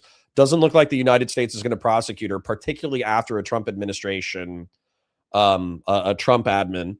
And then not just that, but Joe Rittenhouse got her visa ban because she was temporarily banned from the United States for her participation in a Russian psychological operation that was exposed. He got her ban reversed. So yeah, so I would not be surprised if Asmongold said, "Oh yeah, I've had people from the Trump administration reach out and tell me that they really appreciate me supporting Trump and blah blah blah blah blah blah blah." I actually would not be surprised if it was Joe Rittenhouse reaching out to Asmongold. So, anyways, enough yapping. Even be given, to my knowledge, any sort of reprimand. They're just going around unaccountable to the public, not being investigated. Nothing is happening to these people. So until they are held accountable in the Oh shit, Granddad's Loud says JD Vance personally thanked Asmongold on X. Wow, that's bananas. court of law, right? You should treat ICE as a convicted pedophile who's coming up to your kid. Whoa, That's okay. the level of Whoa. Wick is wicking. disdain you should have for these motherfucking traitors. Rob, There you go. No, wait, please go. I'm about to let you go. Allow me to retort. Allow me to retort. I'm definitely about to let you go. Why are you go. intervening, Bitsko? Because you know what he just said? No. I'm not. I am going to give you the full time to respond. But in response to your hypocrisy argument, what Wick is describing is that there's a difference in kind between what he sees ICE do and your allegations of violations of the FACE Act, your allegations about it's what the abuses of the other administrations, and that we should treat ICE essentially as I heard him before say domestic terrorists, and now I'm hearing him say as convicted schmetophiles. What is your retort, Rob? Okay, can I ask a question real quick, Wick, without you filibustering, Wick? Yeah, just Wick, a question and answer. How would you treat someone that was a convicted pedophile? How would you treat them? With disdain. What's that mean? You would just say, "I don't like you." That's it. Well, I wouldn't let them around my kids. I Okay, and wouldn't if they were in public, if they were coming up to you and your family, I wouldn't. what would you do? I wouldn't. DD Sockdem says something needs to be done about Andrew's influence on this space. Yeah, what? What do you want to do about it? The motherfucker's been on Joe Rogan, bro. He's been more clouded up than fucking anybody. Do you know what it's like to have Destiny as a friend who, let's just say, I have some personal objections about how he conducts his personal life, who's been talked about on Joe Rogan several times, and that Sargon of Akkad and Andrew Wilson have both been on fucking Joe Rogan? And dude, I've talked to Andrew Wilson in the past 60 days. I was friends, well, not friends, but I was friendly with the Crucible and Andrew Wilson when they first started, back before the Red Pill arc, and they fucking blew up. Like, dude, do you know what it feels like? Up, right, down, down, down. Yeah, Sargon of Akkad was on Joe Rogan in like 17, 18. He actually totally fucked it up too. So weirdly enough, Sargon of Akkad just autistically ranted about like Anita Sarkeesian and Gamergate, assuming that Joe Rogan knew all of that shit. And Dave Rubin was the guy who got him onto JRE. And then like 2 hours into the interview, he's like, "Hey, I actually got to dip out and I don't have enough money for another flight. So I gotta go."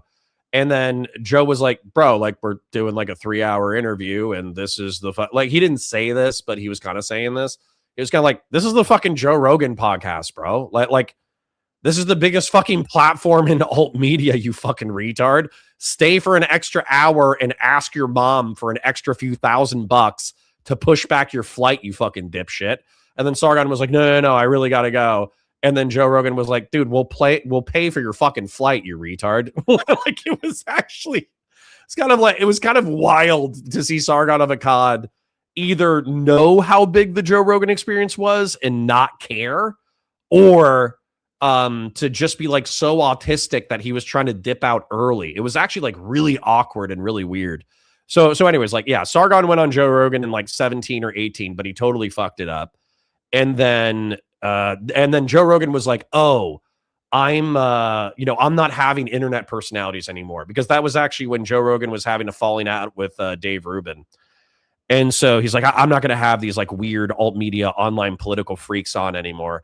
But then since the Trump admin has come back in a huge way and used alternative media and podcasting, he's obviously just like, he stopped giving a fuck about that rule within the past year. And he had Andrew Wilson on in the past like 60 days.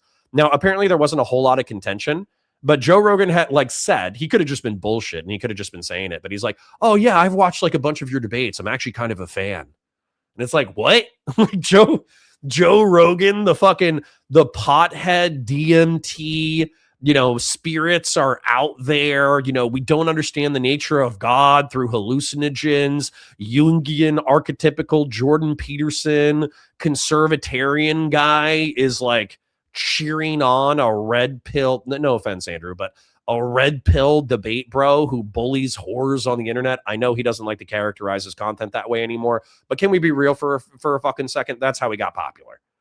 In my opinion, the way that Andrew Wilson got popular was he was bullying whores on the whatever podcast as a heel for the better part of 2 years.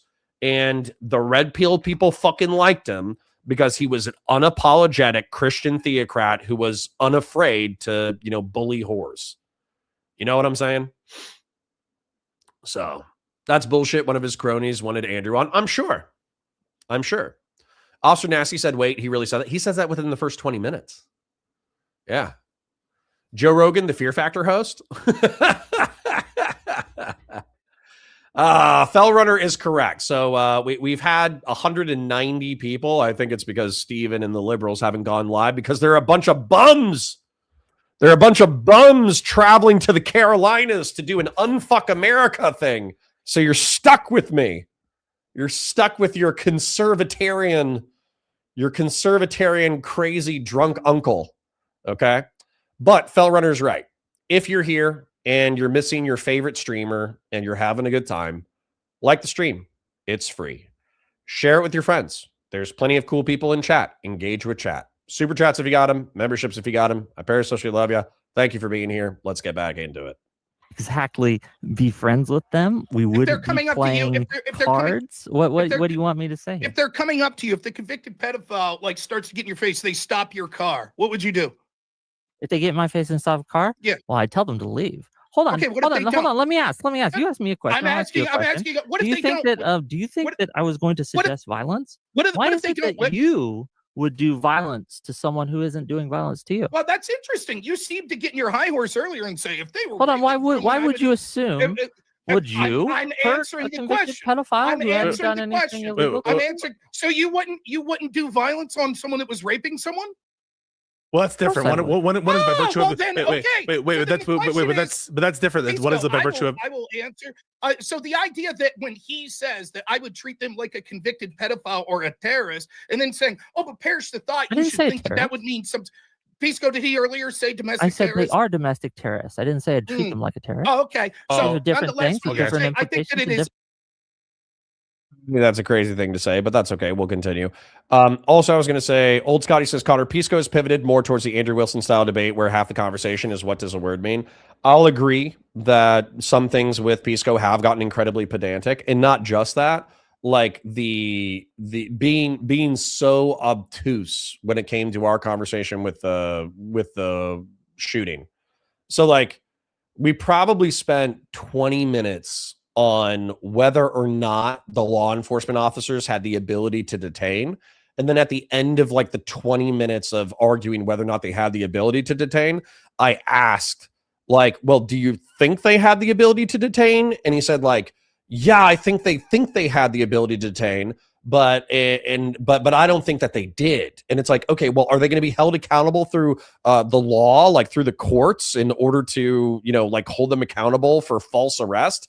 And he's like, well, he did that thing where he was like, well, I don't know.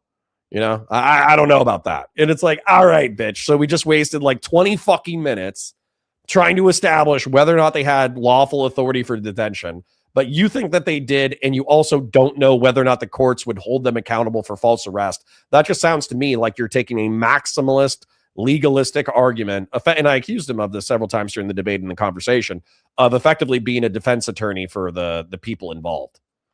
I think that the implication is clear, especially given what you said prior, that you're advocating for using violent actions or. Hey, Wick, good to see you. If you want to jump on stream at some point, let me know. Really think that, Rob? I specifically said nonviolence. I keep repeating myself, and you keep lying about what I'm saying. I'm going to finish my point. Wait. I know it's your position that you're not advocating for that. And let Rob explain why you think he is, and finish your point.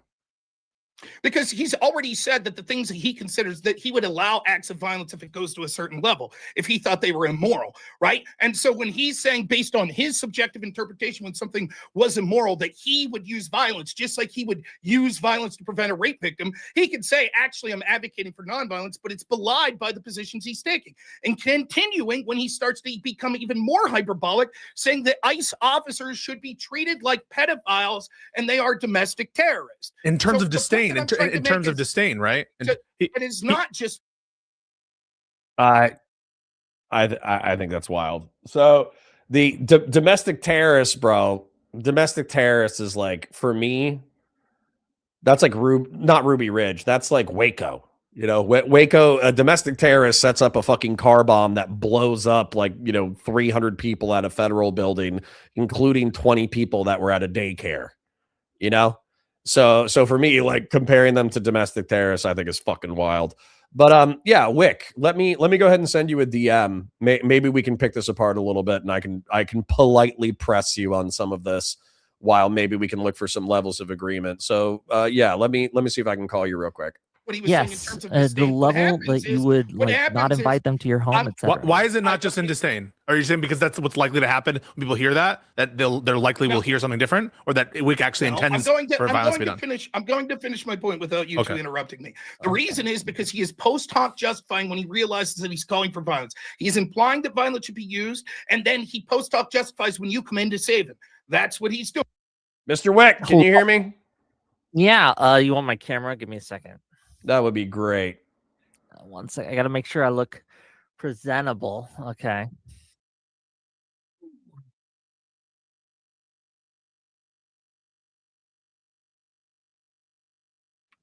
Can you see me? Just causing trouble, Fed posting all over the fucking internet, huh, Wick? Just causing a ruckus. You know, I good trouble. Isn't that what they say? Isn't what the way they call it? I suppose so. So there was a few things that I disagreed with you on, but I'm not expecting us to be able to necessarily bridge the gap. The main thing that I did want to address that I kind of agreed with Rob on, but I'm sure I could be pressed away from it because it seems like you guys covered it definitionally. So my concern was obstruction is like a legal term. So like 18 USC 111 or whatever, Pisco and I went over it a few times, where there's a specific statute that says like forcibly obstructing, impeding, resisting, or whatever a federal law enforcement operation is a crime that can carry up to a jail, like a 1-year sentence in jail and a certain amount of fines. And so when you use the word obstruction, it sounded like you basically wanted people to protest, but then if ICE was trying to chase down somebody, you would kind of want them to like get in the way or impede their law enforcement investigation. So I guess we should be specific. What do you think people should do? What's moral? Let's ignore legality. What's morality? So I guess how to start this. I'll start this way. I think what ICE is doing is illegal. I think that they're violating the Constitution. I think that they're violating the First Amendment. I think they're violating people's Fourth Amendment rights, and I think people, in many cases, their Eighth Amendment rights too, to cruel, unusual punishment, things like that. So, I think that when you have people doing that regularly and not being held accountable, and in fact, the people above them uh, consistently lie about it, then I think that certain actions become permissible morally. That otherwise, I'd be like, "Hey, man, just leave them alone. Let them do their thing." Um, when people ask me like, "Oh, you said obstruction," you of course mean what was said in the legal code 18 USC blah. No, I said obstruction as normal people would think of obstruction. You do not cooperate. I gave several examples during the conversation. I'm not sure if they've come up yet. I'm not sure where you are in the conversation, but first one, right? Make sure you pull out your phone and you record them. And again, the ICE agents will call that obstruction, right? They will try to arrest you for it. In fact, today there's a video out of 2 people being arrested or detained. There's a video out over the weekend of them running a lady off the road and coming out with her guns, like holding them like this and shit at her and arresting her until the local PD had to intervene in that. So, I mean, that's step one. Would you call that legal obstruction? Not necessarily, but I do kind of want to nail something down real quick. Sure. So for the first, as a matter of fact, if you don't mind, I wouldn't mind hitting like the first, second, and fourth for the violations that ICE has been accused of. No, first, So fourth, maybe, but, the second I'm not sure about, but maybe. Yeah. Sure, I can make it easy.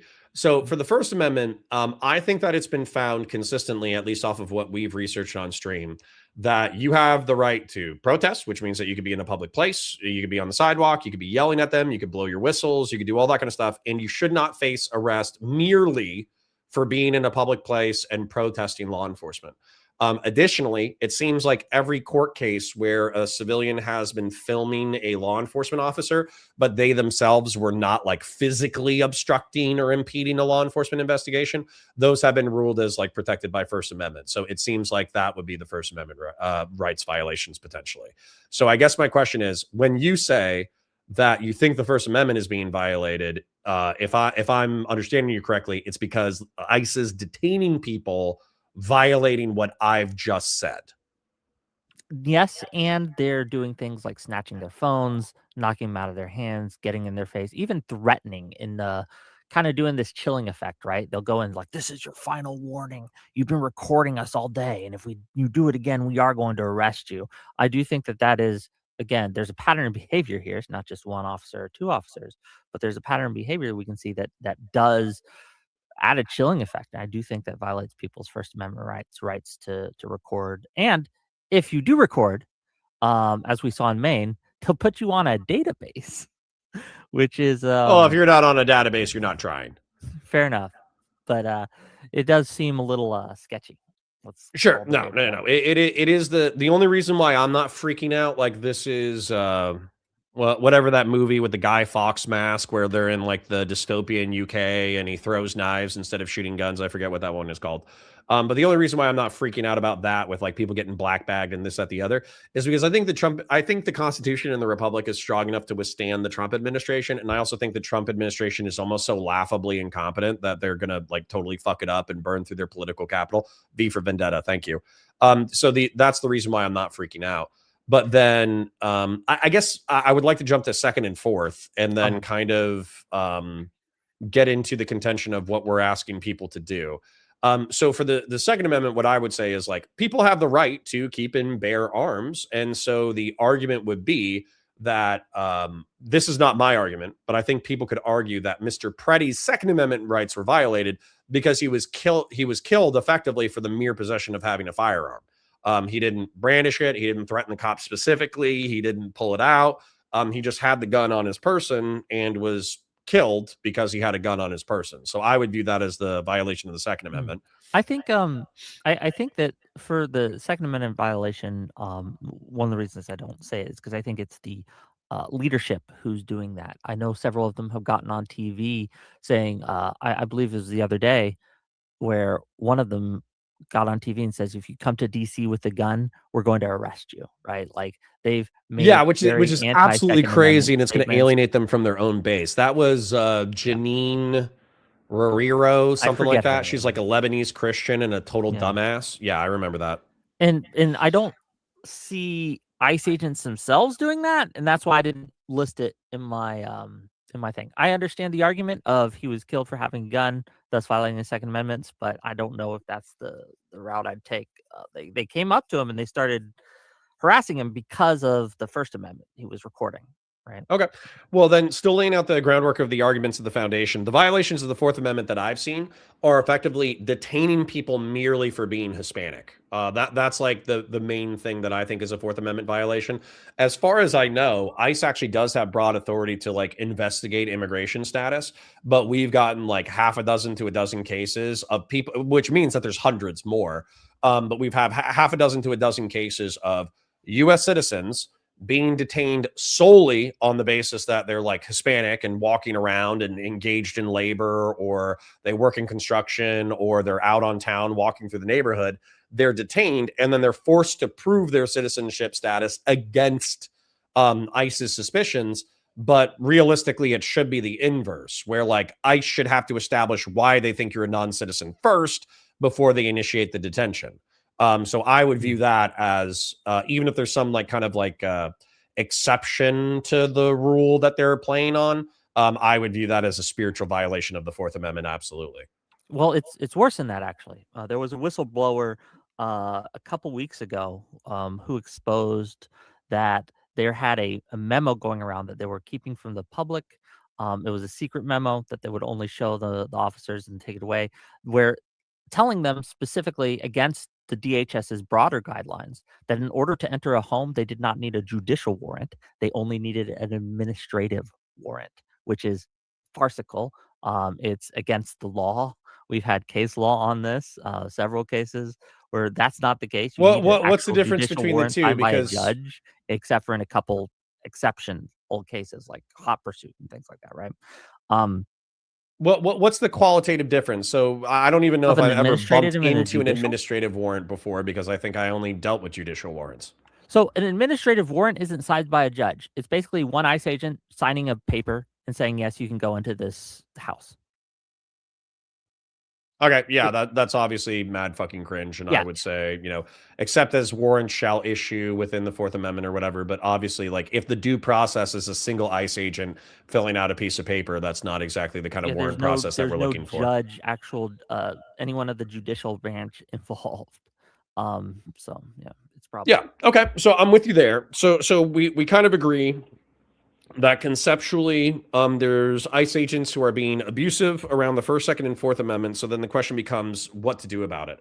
The reason why I was pissy and kind of engaging with your content, but also Peace Coast content and Destiny's content in reference to this topic, is because I think that the midterms are for Democrats to lose. And what I mean by that is there's so much political momentum. There's so much anger over the Preddy shooting, over the Good shooting, over abuses of ICE, over Sakat, over the economy, over all this kind of shit, that effectively all Democrats, in my opinion, have to do is run an okay campaign with okay candidates and shut the fuck up until the midterms.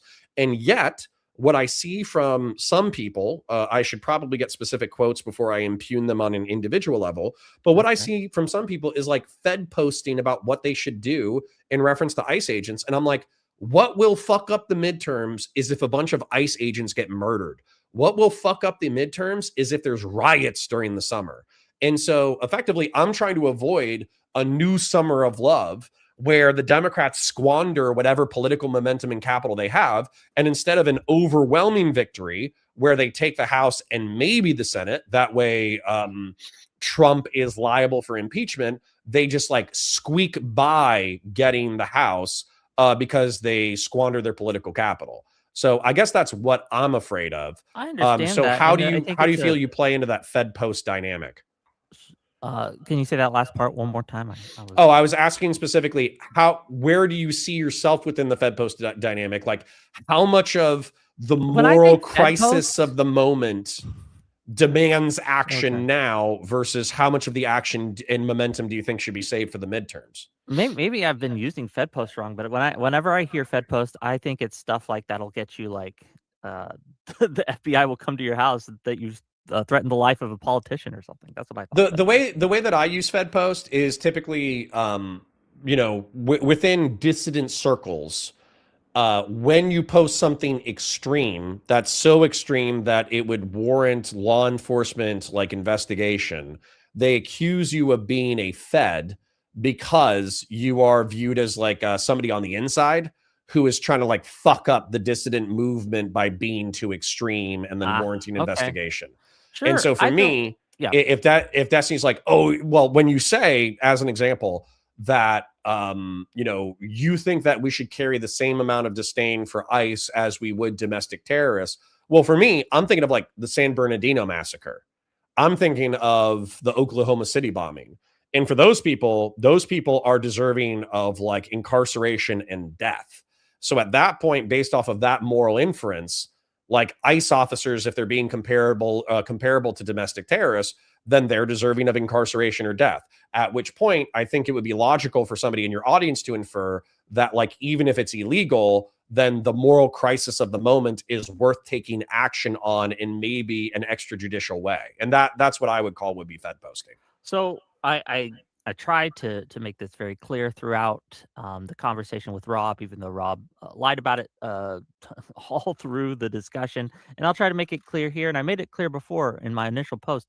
I don't want anyone to do any kind of violence to any agent of the state. I don't want them to throw things at them. I don't want them to push them. I don't want them to do throw punches. None of that. Right. So in the context of that, when I say things like, I think that you should that these people should be social pariahs, that they should be treated like you would a convicted domestic terrorist that just got out of prison or something, or that you would a convicted pedophile that was coming up to your kids and just out of prison and things like that. It isn't with violence that I want them to be treated, but with utter disdain. Social pariahs, basically, not invited to the cookout.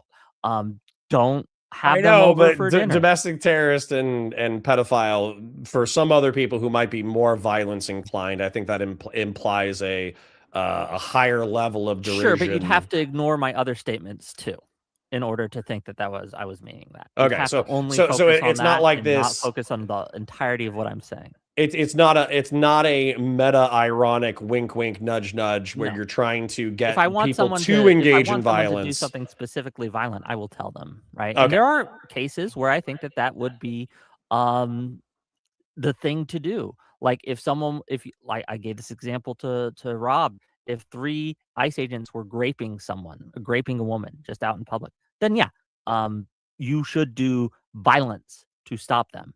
But that's a very extreme situation. Okay.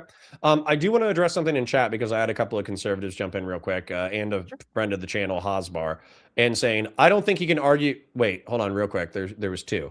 I could see Connor wanting basic bitch conservatives over MAGA, but I could see him liking neither before hoping Dems win. Maybe I have that wrong. I don't think he can argue establishment Dems are better for society, but maybe he does believe that. I always took him for somebody who hated MAGA and also hated the DNC. I do hate Democrats. I do think Democrats have plenty of things wrong about society, but I think they're well-intended morons. Whereas I do think that what needs to happen in order for the Republican Party to be built into something that's actually worthy of survival is that MAGA needs to be fractured. And in order for MAGA to be fractured, they need to get fucking stomped in the midterms. So if MAGA gets stomped in the midterms, that fractures the Republican Party, and then we have to build it from scratch, then I'm more interested in that than a tepid Democratic win that allows the MAGA movement to continue to be, I don't know, like super viable in the Republican Party, because I think they've done so much fucking damage. We can talk about that later. But anyways, in reference to the moment of the day. So I think that actually like alleviates probably a majority of what my criticisms were going to be. You're not speaking out of both sides of your mouth being like, hey, treat them as pedophiles and domestic terrorists, which warrants violence. But I'm going to say I disavow violence real quick, just so, wink, wink, wink, nudge, nudge. You're actually sincere in that you think that they deserve that level of derision, but you also don't want the violence to escalate. For quite a few reasons. I think that violence wouldn't actually help anything, right? It would just make it worse. As you said, not just for the midterms, but like if you get in a gunfight with the police, you're going to die. That you're just dead, right? Right. Well, and that's what Rob was accusing you of doing. He was saying, oh, you're a pussy because you're telling your audience of a few hundred people or whatever to go fist fight cops, and they're the ones who are going to get incarcerated or killed, not but Rob you. would just basically make up what I said after I said it, right? I'd say things like, you need to go out and record these people. It's like, oh, so you want to go and fist fight a cop? No, that ain't what I said. That's a whole new sentence, right? Okay. Well, then how do you feel about, for instance, like I've engaged with limited content, but realistically, it's the other content that I wanted to engage with soon. Sure. Apparently, like Destiny has been like black pill posting, and Pisco has been black pill posting, and for me, this makes no fucking sense. Like Black the pill left posting, wing, like what? What do you mean? like just like the Constitution is shredded and the damage from MAGA is so huge, and like I don't know if we're getting our country back. And I still think that they think that there's elections, but I think that they think that the guardrails that actually are kind of, in my opinion, stopping or limiting Trump's damage, I think that they think the guardrails are insufficient, and so the social fabric is like irreparably shredded. But then that's where I get frustrated, because I'm like, this is the most amount of political momentum that you've had in the past 2 fucking years is right now. You cannot squander it. And if you squander it, you are snatching defeat from the jaws of victory, which I always trust Democrats to do. But that's where like the Fed posting pisses me off, because once again, there is extreme sympathy. Like what is it? It's like 40% of the American public wants to, based off of one poll, abolish ICE. It's similar to like BLM level numbers for sympathy for Democrats and left-wing causes. And yet what happened with BLM was the summer of love, where effectively BLM goes from like a 55% approval rating nationwide to like a 32% approval rating, because we had like 90 days of riots and arson and fucking mayhem. So, I would like to think that we've learned our lesson in the past 5 years, but I don't know if we have. When I hear Destiny and Pisco being black pill pretty much right before midterms. I mean, I know it's February, but we got fucking 9 months and then it's midterms. Yeah, so I agree with you in part, and I disagree with you in another part, and let me explain why. I agree with you that people shouldn't be like, if you are saying that there's all these threats and implying that there's nothing you can do, it is blackpilling in a harmful way, I think, just electorally speaking, right? I think that it is wise, however, to note that there are things that the executive branch is doing, that Trump is doing, that if they were to be successful, would be a constitutional crisis. Him wanting to nationalize the elections, right? That is a very dangerous thing. I don't think he'll be able to do it, right? But the fact that he's calling on these things is worth pointing out, is worth kind of noting, like, hey, this would kind of lead to very dangerous power for the executive branch to have in a way that Well, I don't trust Trump wouldn't abuse, because again, he's already tried to overthrow one election. Why would he not try to overthrow this one? I do agree yeah. with you that there are many different guardrails in place that so far are holding, but we'll see how long it holds, right?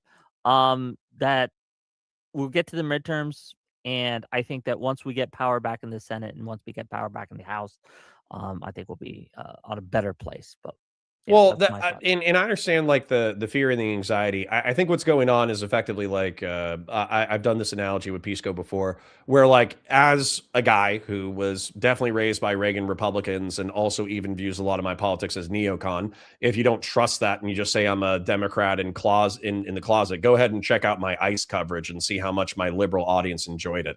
They did not enjoy it at all. But effectively on the center right or the right wing, I'm getting mauled by this giant tiger that's the MAGA party. Whereas on the left wing, I see like a smaller house cat, maybe like a tiger cub that's like chewing on the shins and ankles of the Democrats. And that's effectively like the leftists to me. But what's scary to me is because people are afraid of the right wing tiger, people are not afraid of the left wing tiger cub. And so there's just like all this room to fuck up. And so right now, though, the political, like we have to treat it as if the system is still real, because even if let's say that all the black pillars are right and the Constitution is irreparably destroyed, that's going to be such a bad outcome that it's going to be like tens of thousands or hundreds of thousands of American dead in an anarchic society that's basically ruled over by states that pretend like they pay homage to the Constitution and the Republic, but they do whatever the fuck they want and everybody just lets them do it. Like the point where the Constitution no longer matters is actually really fucking bad. So I think until that time, we have to act like it's still a thing. And specifically, I think it could be a thing. So for instance, like if you win back the House, Trump's a lame duck. He can't do shit after this. And then if you get back the House and the Senate, then you can do impeachment proceedings. And even if you don't have enough in order to actually impeach him and remove him from office, and you don't even have to remove him from office, you could actually just let his brain melt in the White House for the next 2 years. But impeach him if you have evidence that's actually strong evidence that he molested children 30 years ago. You could impeach him and destroy his legacy. If you have him taking what's effectively bribes from overseas countries, you could impeach him for that. Maybe not even remove him from office, but you're irreparably damaging his reputation. And not just that, not only are you damaging his reputation, you're damaging the reputation of every Trump sycophant, including the chosen prince, J.D. Vance, who you're probably going to have to fight in 2028. So like, why is this a black pill moment when there's so much opportunity to actually be politically effective? And I'm kind of pissed. Yeah, I get it. To answer your question of why, it's because there is very real fear that they are going to fuck with the midterms, and it's anxiety, as you said. It's like, we know he's tried to fuck with elections before. Look at the Eastman memo and that whole thing, right? There is a lot of evidence that he might fuck with 2026 too. And that is the concern. We see the momentum, we see the polling, we see the data, we see special election after special election after special election go Dems, not by 10 points, not by 20 points, but in some cases by 30 fucking points, right? Like this is a blue tsunami that's coming. Like all the signs are there for this. And we worry that Trump's going to see that and try to put his thumb on the scale somehow. So that's why worry. And it's okay, I think, to worry about that. But the rhetoric has to be that midterms are going to happen. Midterms are going to be fair, and you should fucking vote, gang. That should be the rhetoric. So I do think that I would agree with you that um, if your um, if your portrayal of what Destiny and Pisco are saying in this is correct, then yeah, they probably should tone it down a bit. I need to engage with primary material instead of Yeah. watching 5 or 10 minutes or watching like a 20-minute black pill rant. Just as an example, somebody said in chat, they're like, "Oh, Connor is hutching right now." I watched, I did watch Hutch content recently where Vosh was saying, "Oh, I think that we're in this like post-democratic, post-principle, techno-feudal society where the systems that we have are just going to operate off of momentum and your ability to change them is almost none. So as a result, we're just all going to be like trapped in this corpse that is the Republic of the United States of America, and we're not going to be able to do any change. So realistically, all you can do is look after yourself and look after your people," which I was like, God damn, that is some like doomer apocalyptic bullshit. And so I don't want to take that and assign that to Steven and Pisco. But at the same time, like I'm probably repeating myself, but I don't know how this isn't a time of excitement. Like I understand fear, but like fear and anger and excitement are all like really, really, really closely linked. So if you're afraid and you're anxious, that's fine, but you need to channel your fear and your anxiety into anger, and then you need to channel your anger into action, and it needs to be the right action. In chaos, there is opportunity. Yes, and I think Yeah, we're in a so state of being a chaos. DGG mass ice shooter is not the correct action. The correct action is joining DGG political action and then canvassing. There's different No, choices here. I 100% agree with you. Now, you made a reference earlier to you don't want to see a repeat of the Summer of Love of the 2020 riots. I think we have learned our lesson, and I think that's apparent by how the Minnesota protests have largely, right? They aren't burning down the mom and pop stores. They aren't just doing these like vandalism and on everything. They've burned a couple ice cars, but I don't think people treat that the same. And to be clear, they shouldn't have burned down the ice cars. Disavow. That was bad. Don't do that. Right. But yeah, the public doesn't care as much about that as they do seeing grandma's linen shop, right? That had nothing to do with anything on the corner store getting burned down by rioters. That again, hopefully keeps up, right? I don't agree with everything that the protesters have done. They've done some weird checkpoint things that I think is bullshit and they shouldn't do. I think it's harmful. I don't think it's necessary. It's just weird. Why are you doing this? But for the most part, I've seen doing exactly what people should do. Thank God multiple people were recording the Preddy incident, right? Could you imagine if we didn't have recorders at that time, if no one was keeping track of that? No one was, we didn't have all these angles. DHS would have been able to lie with impunity. And they did. They tried.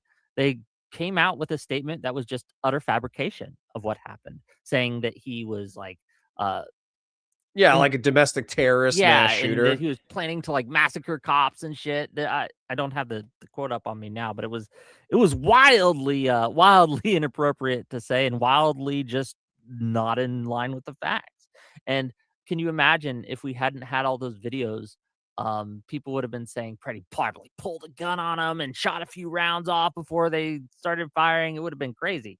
So I think that the people who were in large part in Minneapolis, and I think Will Stancil put this best, right? This isn't like anarchists in the block going around agitating and organizing things. These are private citizens seeing Gestapo-like force come in and brutalize their population and snatch their neighbors away in the night.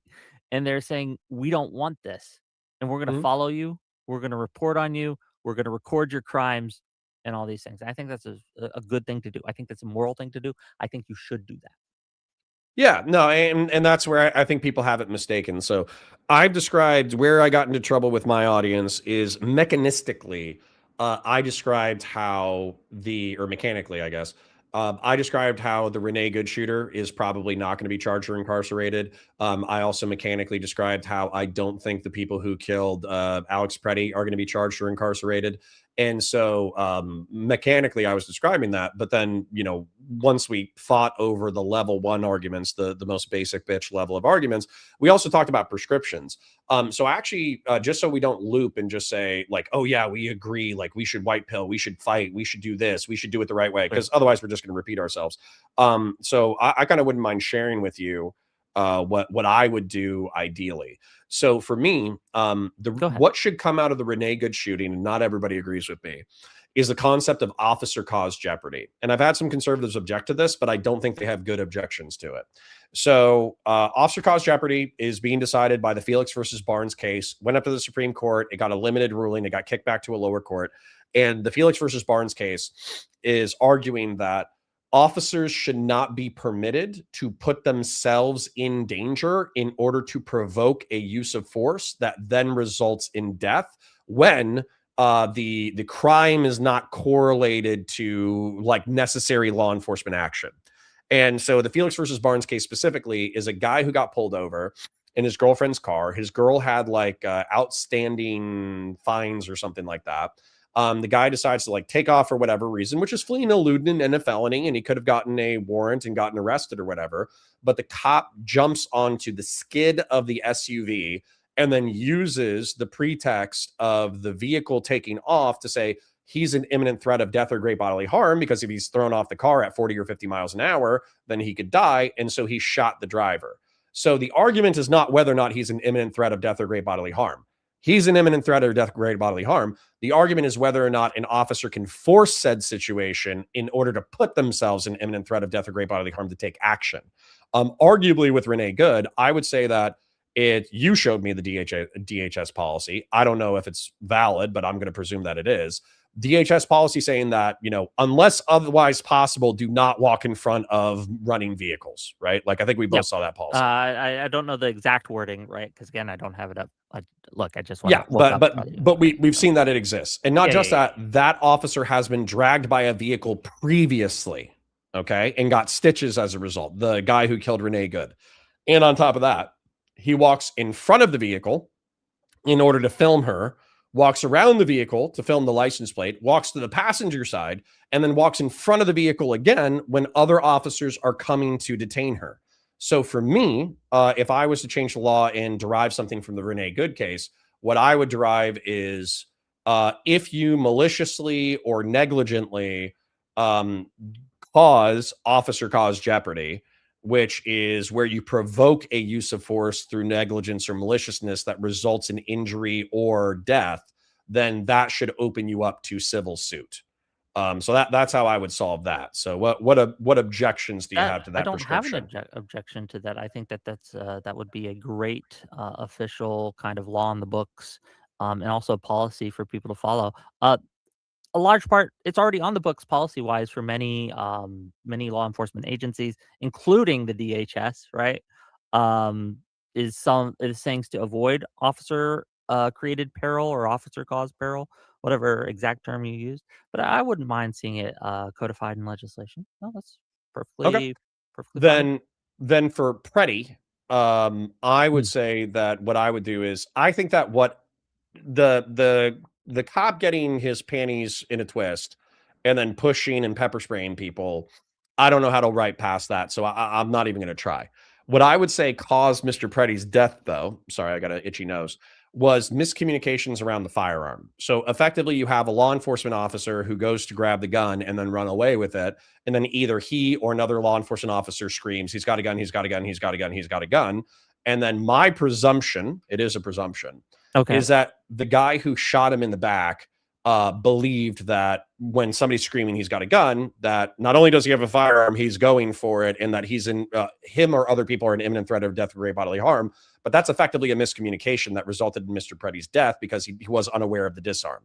So I was saying that law enforcement needs to codify it, where if you're saying he's got a knife or he's got a gun and you're screaming that, that needs to be indicative of the fact that somebody has a weapon and they're going for it. Whereas if you scream something like disarm, then disarm basically is saying there's a weapon on the scene, but I have secured it. And I think those things need to be separated and codified because effectively, I think that would have prevented Mr. Preddy's death. No, I don't think that I have any objection to that. I think that it was a miscommunication. I can't read these people's minds. I can't see into their hearts. Um, However, on the Preddy thing, I think that this tragedy, um, it wasn't so much the gun. I mean, that was just kind of the last step. The first step was, as you mentioned, the ICE officer just going kind of, I don't know, berserk and just pushing people over, dragging Preddy back after he was trying to help her up and just beating the shit out of him, taking one of those gas canisters or whatever, beating him in the face. That can't happen. That is going to lead to more death and more injury, not just for um, the civilians, but for ICE agents too. When you're treating people like that, they're going like it's hard not to fight back in those situations, right? When someone's Well, punching you in the face, right? there's two things here, but sorry, please continue. Yeah, and so I think that like we need to start, and this is where I think the you don't know how you can codify that or put that into things. I think it needs to be policy that if you engage in these types of actions where you're like hitting someone in the face, suspension at least, right? Um, Charges, excessive force, right? There is no Well, reason for them to hit him in the face like that. None. Well, I have the way that things are trained now versus what I think would solve the scenario. So, unfortunately, with the way that cops are trained now, I think that's in line with their training and experience. And effectively, what happens is you have like 4 levels of resistance. I'm sure it's changed, but passive is effectively like you're like let's say that you give me a lawful order and I just stand here, but I don't do what you say. That's passive resistance. Active resistance is you grab my arm and I try to pull away from you. I'm not trying to fight you. I'm just trying to make it harder for you to do your job. That's active resistance. Violent but non-deadly is I'm trying to fight you, but I'm not trying to kill you. And then deadly force is, of course, I'm posing a threat of imminent threat of death or great bodily harm. And the way that it breaks down is imminent threat of death or great bodily harm. You can shoot somebody. Active resistance, or excuse me, violent resistance. You can do baton, taser, pepper spray, and go hands on. And then active resistance, you can do taser, pepper spray, and hands on. And then at the bottom with passive, you can go hands on and you can do pepper spray. So my problem, I suppose, is that the I don't have a problem with punching someone because that's hands on.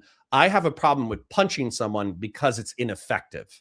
So I have never seen somebody get punched in the head or punched in the body or punched in the arms or legs and go, "Oh wow, that really hurt. I surrender now." Right? Like I've never seen that happen.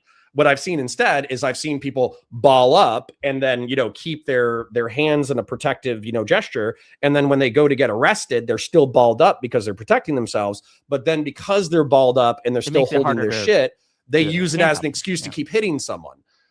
Whereas I think Brazilian Jiu-Jitsu, Greco-Roman wrestling, the people who I knew in the Marine Corps and the people who I knew in law enforcement who were the best at combatives or defensive tactics, they were all Greco-Roman and Brazilian Jiu-Jitsu trained people.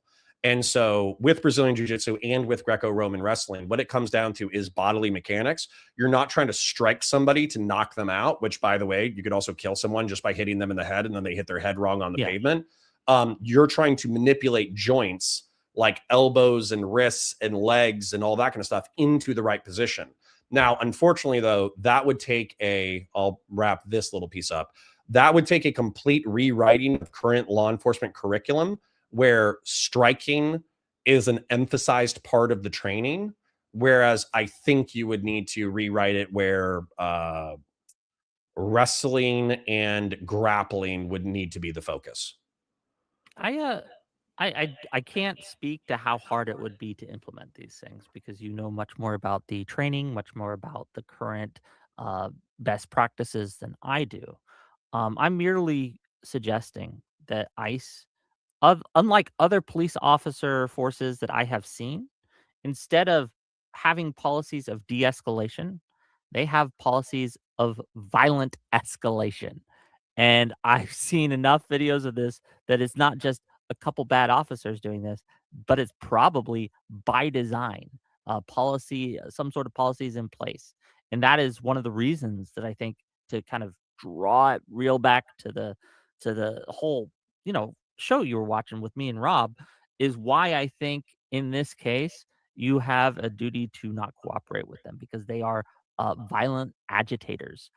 They are terrorizing the domestic populace of this nation, and it is doing so because they want to push self-deportation. They want the immigrants, the illegal immigrants or whoever, to deport themselves. And so Yeah, or they want we to see scare civilians out Yeah. of involving themselves. exactly. And so they have a policy to do that. And this has led to brutalization and death in 2 cases. So Well, the that's the only my reason major issue with the ICE, and the why I think that they're terrible. the main reason why I'm emphasizing solutions, I suppose, is because like I have viciously fought with my chat for 2 weeks over like police tactics and what's legal and not legal and what people are going to be incarcerated for. And it doesn't seem like we agree there. What does seem to be an agreement, at least between me and my chat, is that there's prescriptions that we could both agree on that are reasonable that would reduce police brutality and reduce negligent homicide by law enforcement. And so that's kind of, if it seems like I'm just like, oh yeah, that's cool, Wick. Okay, here's my next prescription. The reason why I keep doing that is because I'm trying to emphasize to people like, for me, hitting somebody in the side of the head with a pepper spray can, it's not advisable because it's not going to get you the compliance that you deserve. But based off of the current law, you're technically allowed to do it. Whereas Is that's kind of a crazy law that allows that, right? I mean, well, yeah, but for like me, hands-on has evolved over like since the 1970s. And bear in mind, like law enforcement is always like 20 years behind whatever is current. But effectively, what I would say, law enforcement in reference to combatives is still like 30 years or 40 years behind our understanding of like martial arts. And that's just because we have a stagnant administration that was trained in the 80s and 90s. They say, oh, well, it was good enough for 20 years ago, so it's good enough for the new generation. And then also it's like a pain in the ass to like rewrite all of the curriculum and rewrite all of the standards and this, that, the other. And so we're stagnant with this like level of poor training. And so that's where for me, it's like what it would take though, in order to update in reference to law enforcement is not saying like, well, let's go do domestic terrorist attacks against ICE. That's not going to fucking fix a goddamn thing. No, sorry for taking the Lord's name in vain.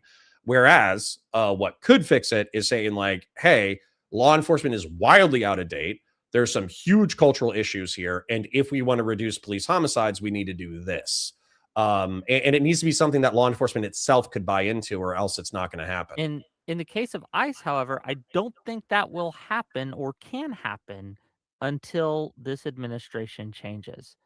I think that behavior that is tolerated is behavior that is repeated, and it's clear that Kristi Noem and the people in Bovino and the people who are in charge of ICE are at the very least tolerating this behavior. They've signaled that, hey, don't worry, you can act like this, and we'll have your back. And I think that again emboldens, combined with the fact that they're wearing masks, right, and they're anonymous in a real way.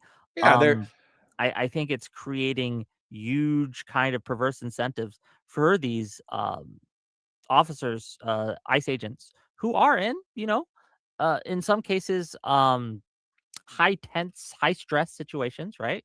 To just lash out, and they know that they can, because who's going to hold them accountable? well, So in any changes having we talk your about, any kind of changes we talk about, any kind of like adjustment of policy, any kind of legislation that we have, again, my first this is our order of operations thing. We can't get to any of that until we fix this problem, right? Sure. And I think that Well, and that's where I would say your order of operations. I think we've agreed on it, and we're probably in lockstep in reference to this. The order of operations is winning the midterms. That's and to the do order that, of operations. and I think this is one disagreement we might have. And to do Okay. that, I do think we need to continue to pursue, to film ICE, to not cooperate when they're trying to say to just make it clear that they are not on the side of the public and make sure to document their abuses. And I think the more that comes out, the worse ICE looks and the worse the administration looks. And I think that we can see that in polling. I think it's working. There is a risk of people being super gay, and doing non-effective or counter-effective protesting, such as uh, making like the Chaz zone in Minneapolis or some shit, right? But I don't see that happening on scale yet. Uh, and so as we're going, I think that we're doing well. Yeah, I in guess terms the of protest. I guess this is exactly what's happening. I want to give you one more prescription before we put a bow on that. Yeah. But the I guess I never doubt the Democrats' ability to snatch defeat from the jaws of victory. And so that's where for me, like you're like, oh well, we're not seeing Chaz Chop, and we're not seeing the Summer of Love, and we're not seeing arson, and we're not seeing political, we're not seeing ICE assassinations in mass, and this, that, the other. And I'm like, yeah. But we need to have the rhetoric now. That way, when it, we kind of nip it in the bud now versus it starts happening. And then it takes you a while to say, hey, gang, this is bad. Let's slow it down. That way Yeah, we but can one of win the my midterms. yeah, one That's of my kind of why worries I'm, about that though well, is the same worry you had about the black pill stuff, right? sure. Is it's implying a state that doesn't actually yet exist. And I think that the same is when you're like when when you focus too much on the protesters and not enough on the cops, and too much on the things like Will Stancil got punched in the face by Antifa, right? Yeah. Yes, that was an isolated incident, and yes, that was bad, but we have to look at the overall state of things and what the trajectories are and things like that. So that's not my only concern. Sorry, I didn't mean to interrupt. No, it's all good. I'll give you a couple of prescriptions, and then if you have saved rounds, we could hit them. And then honestly, I have a debate tonight, so I might actually be wrapping a little early today. All good. But the what I was going to say is, so two more prescriptions that I can think off at the top of my head is I think that well, number one, all law enforcement officers should be trained on overdoses, positional asphyxia, and excited delirium, so we can reduce in custody deaths. And that would be like a part of the George Floyd thing. Is I would argue that he was killed by positional asphyxia. Then, and also Eric Garner out of Staten Island. So they were killed by positional asphyxia. So cops need to be trained on that so they don't cause in custody deaths. Then the other thing is that this would be a hard sell, but I do think it's possible. So in foreign countries like Europe, China, Japan, other places, when it comes to edged weapons, knives, box cutters, kitchen knives, scissors, etc., they will, and also improvised weapons like baseball bats and cricket bats and golf clubs and this, that, the other. So improvised and edge weapons, that's not an instant death sentence, right? So in America, you say, oh, that's imminent threat of death or great bodily harm because they have like this crazy weapon, and if they charge me, they're going to kill me. Imminent threat of death, great bodily harm. Let's do a mag, but dumb, bop, bop, bop, bop, bop, bop, bop. Right? Like that's how we handle business over here. Whereas in the UK, it does look silly, but it's also kind of funny. They'll take riot shields, man catchers, which are basically like spears with like a C shape at the end of it instead of a spike. They have tasers, they have bolo nets, they have and bolo nets are like just in case your audience is unaware, in Batman in the 1990s, he had like this rope with rocks balls at the end of it, and he would like spin them in a circle and throw them at bad guys, and it would wrap around their legs and then trap them. So they actually have the equivalent of what looks like a little handheld taser, but you shoot it, and the line is made out of Kevlar, and then on either end it has like hooks, and then the hooks like wrap around you 3 or 4 times. And because of the way they designed the CO2 and the spread, that at like 10 or 15 yards, you can basically wrap somebody's arms to their body, or you can wrap their legs so they can't run. And so what I'm saying is we could retrain law enforcement in order to use these tools to reduce law enforcement caused homicides when it comes to bladed weapons and improvised weapons. So I would want to keep the status quo in reference to the law of imminent threat of death or great bodily harm is justification to shoot. So if somebody was charging you with a knife, you can shoot him. But if there's a schizo in a parking lot and he's just holding a knife and muttering to himself, then law enforcement should be trained to slow down, get as many cops as possible, get all these tools together, and then approach it and tackle it as a team. And weirdly enough, I used to work in Lake County. Lake County Sheriff's Office in the state of Florida, they teach their cops to wrestle alligators. So that's how it needs, and it's fun. I've captured a baby alligator with my bare hands. That's the way that it needs to be viewed, is like, it's crazy, it's dangerous, but it's fun. And then I swear to God, you could probably reduce, with that single policy change nationwide, you could probably cut police homicides in the United States by like 40%. I'm down for it. Let's do it. What debate you got coming up tonight? I'm curious. Tonight is just going to be proving to my audience that I'm still a chud dickhead. Whether or not the invasion of Venezuela and the deposing of Maduro was justified, either legally or morally. I'm actually taking the stance that it was justified legally and morally.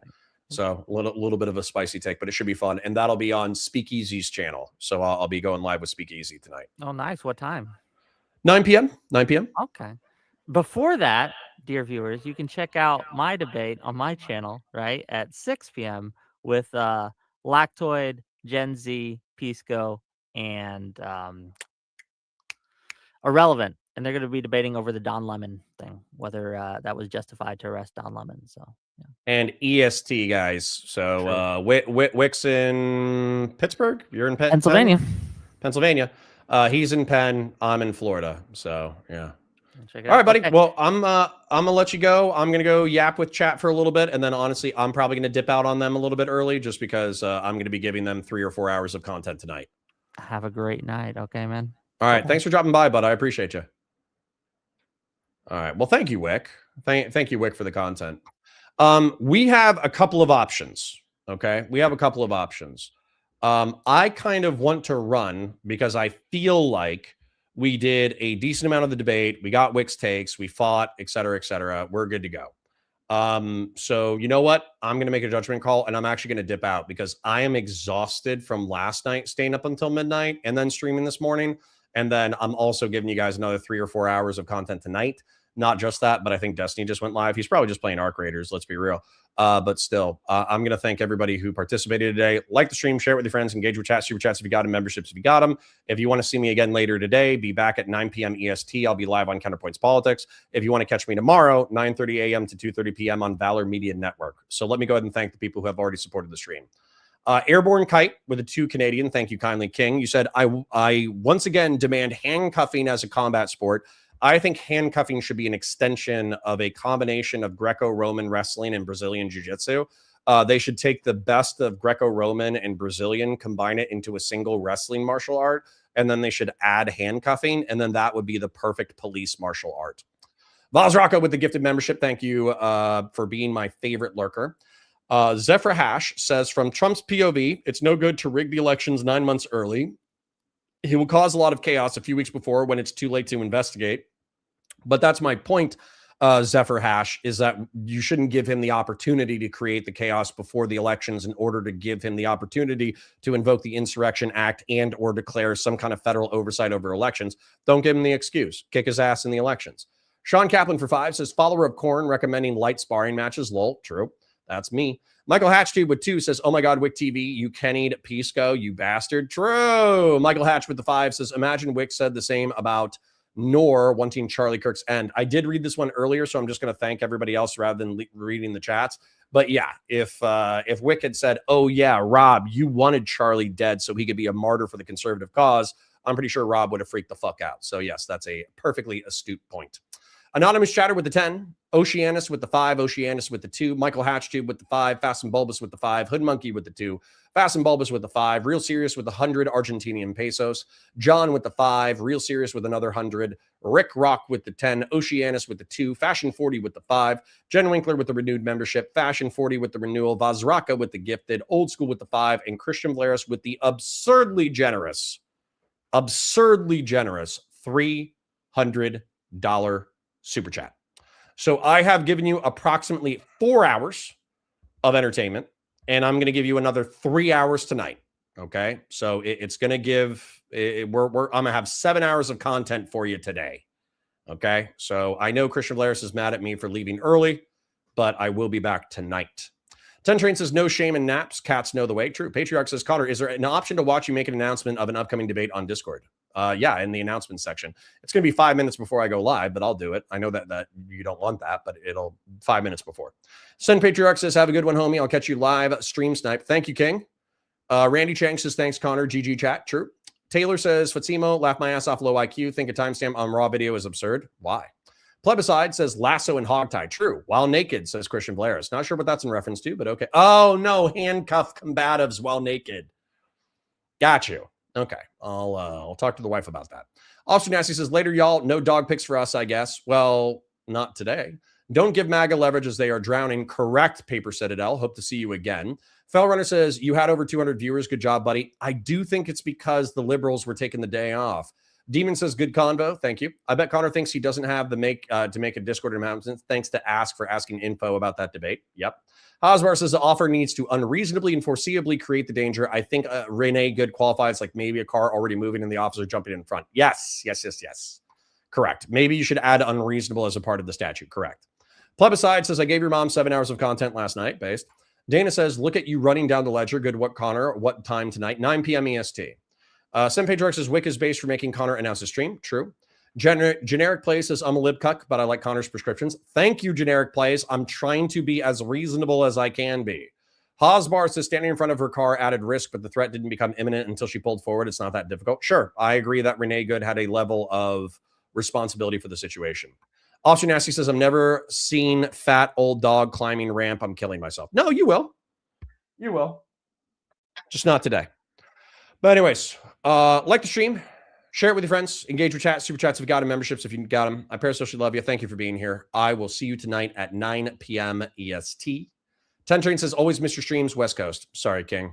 Sorry. All right, I'll catch y'all tonight. Bye, guys.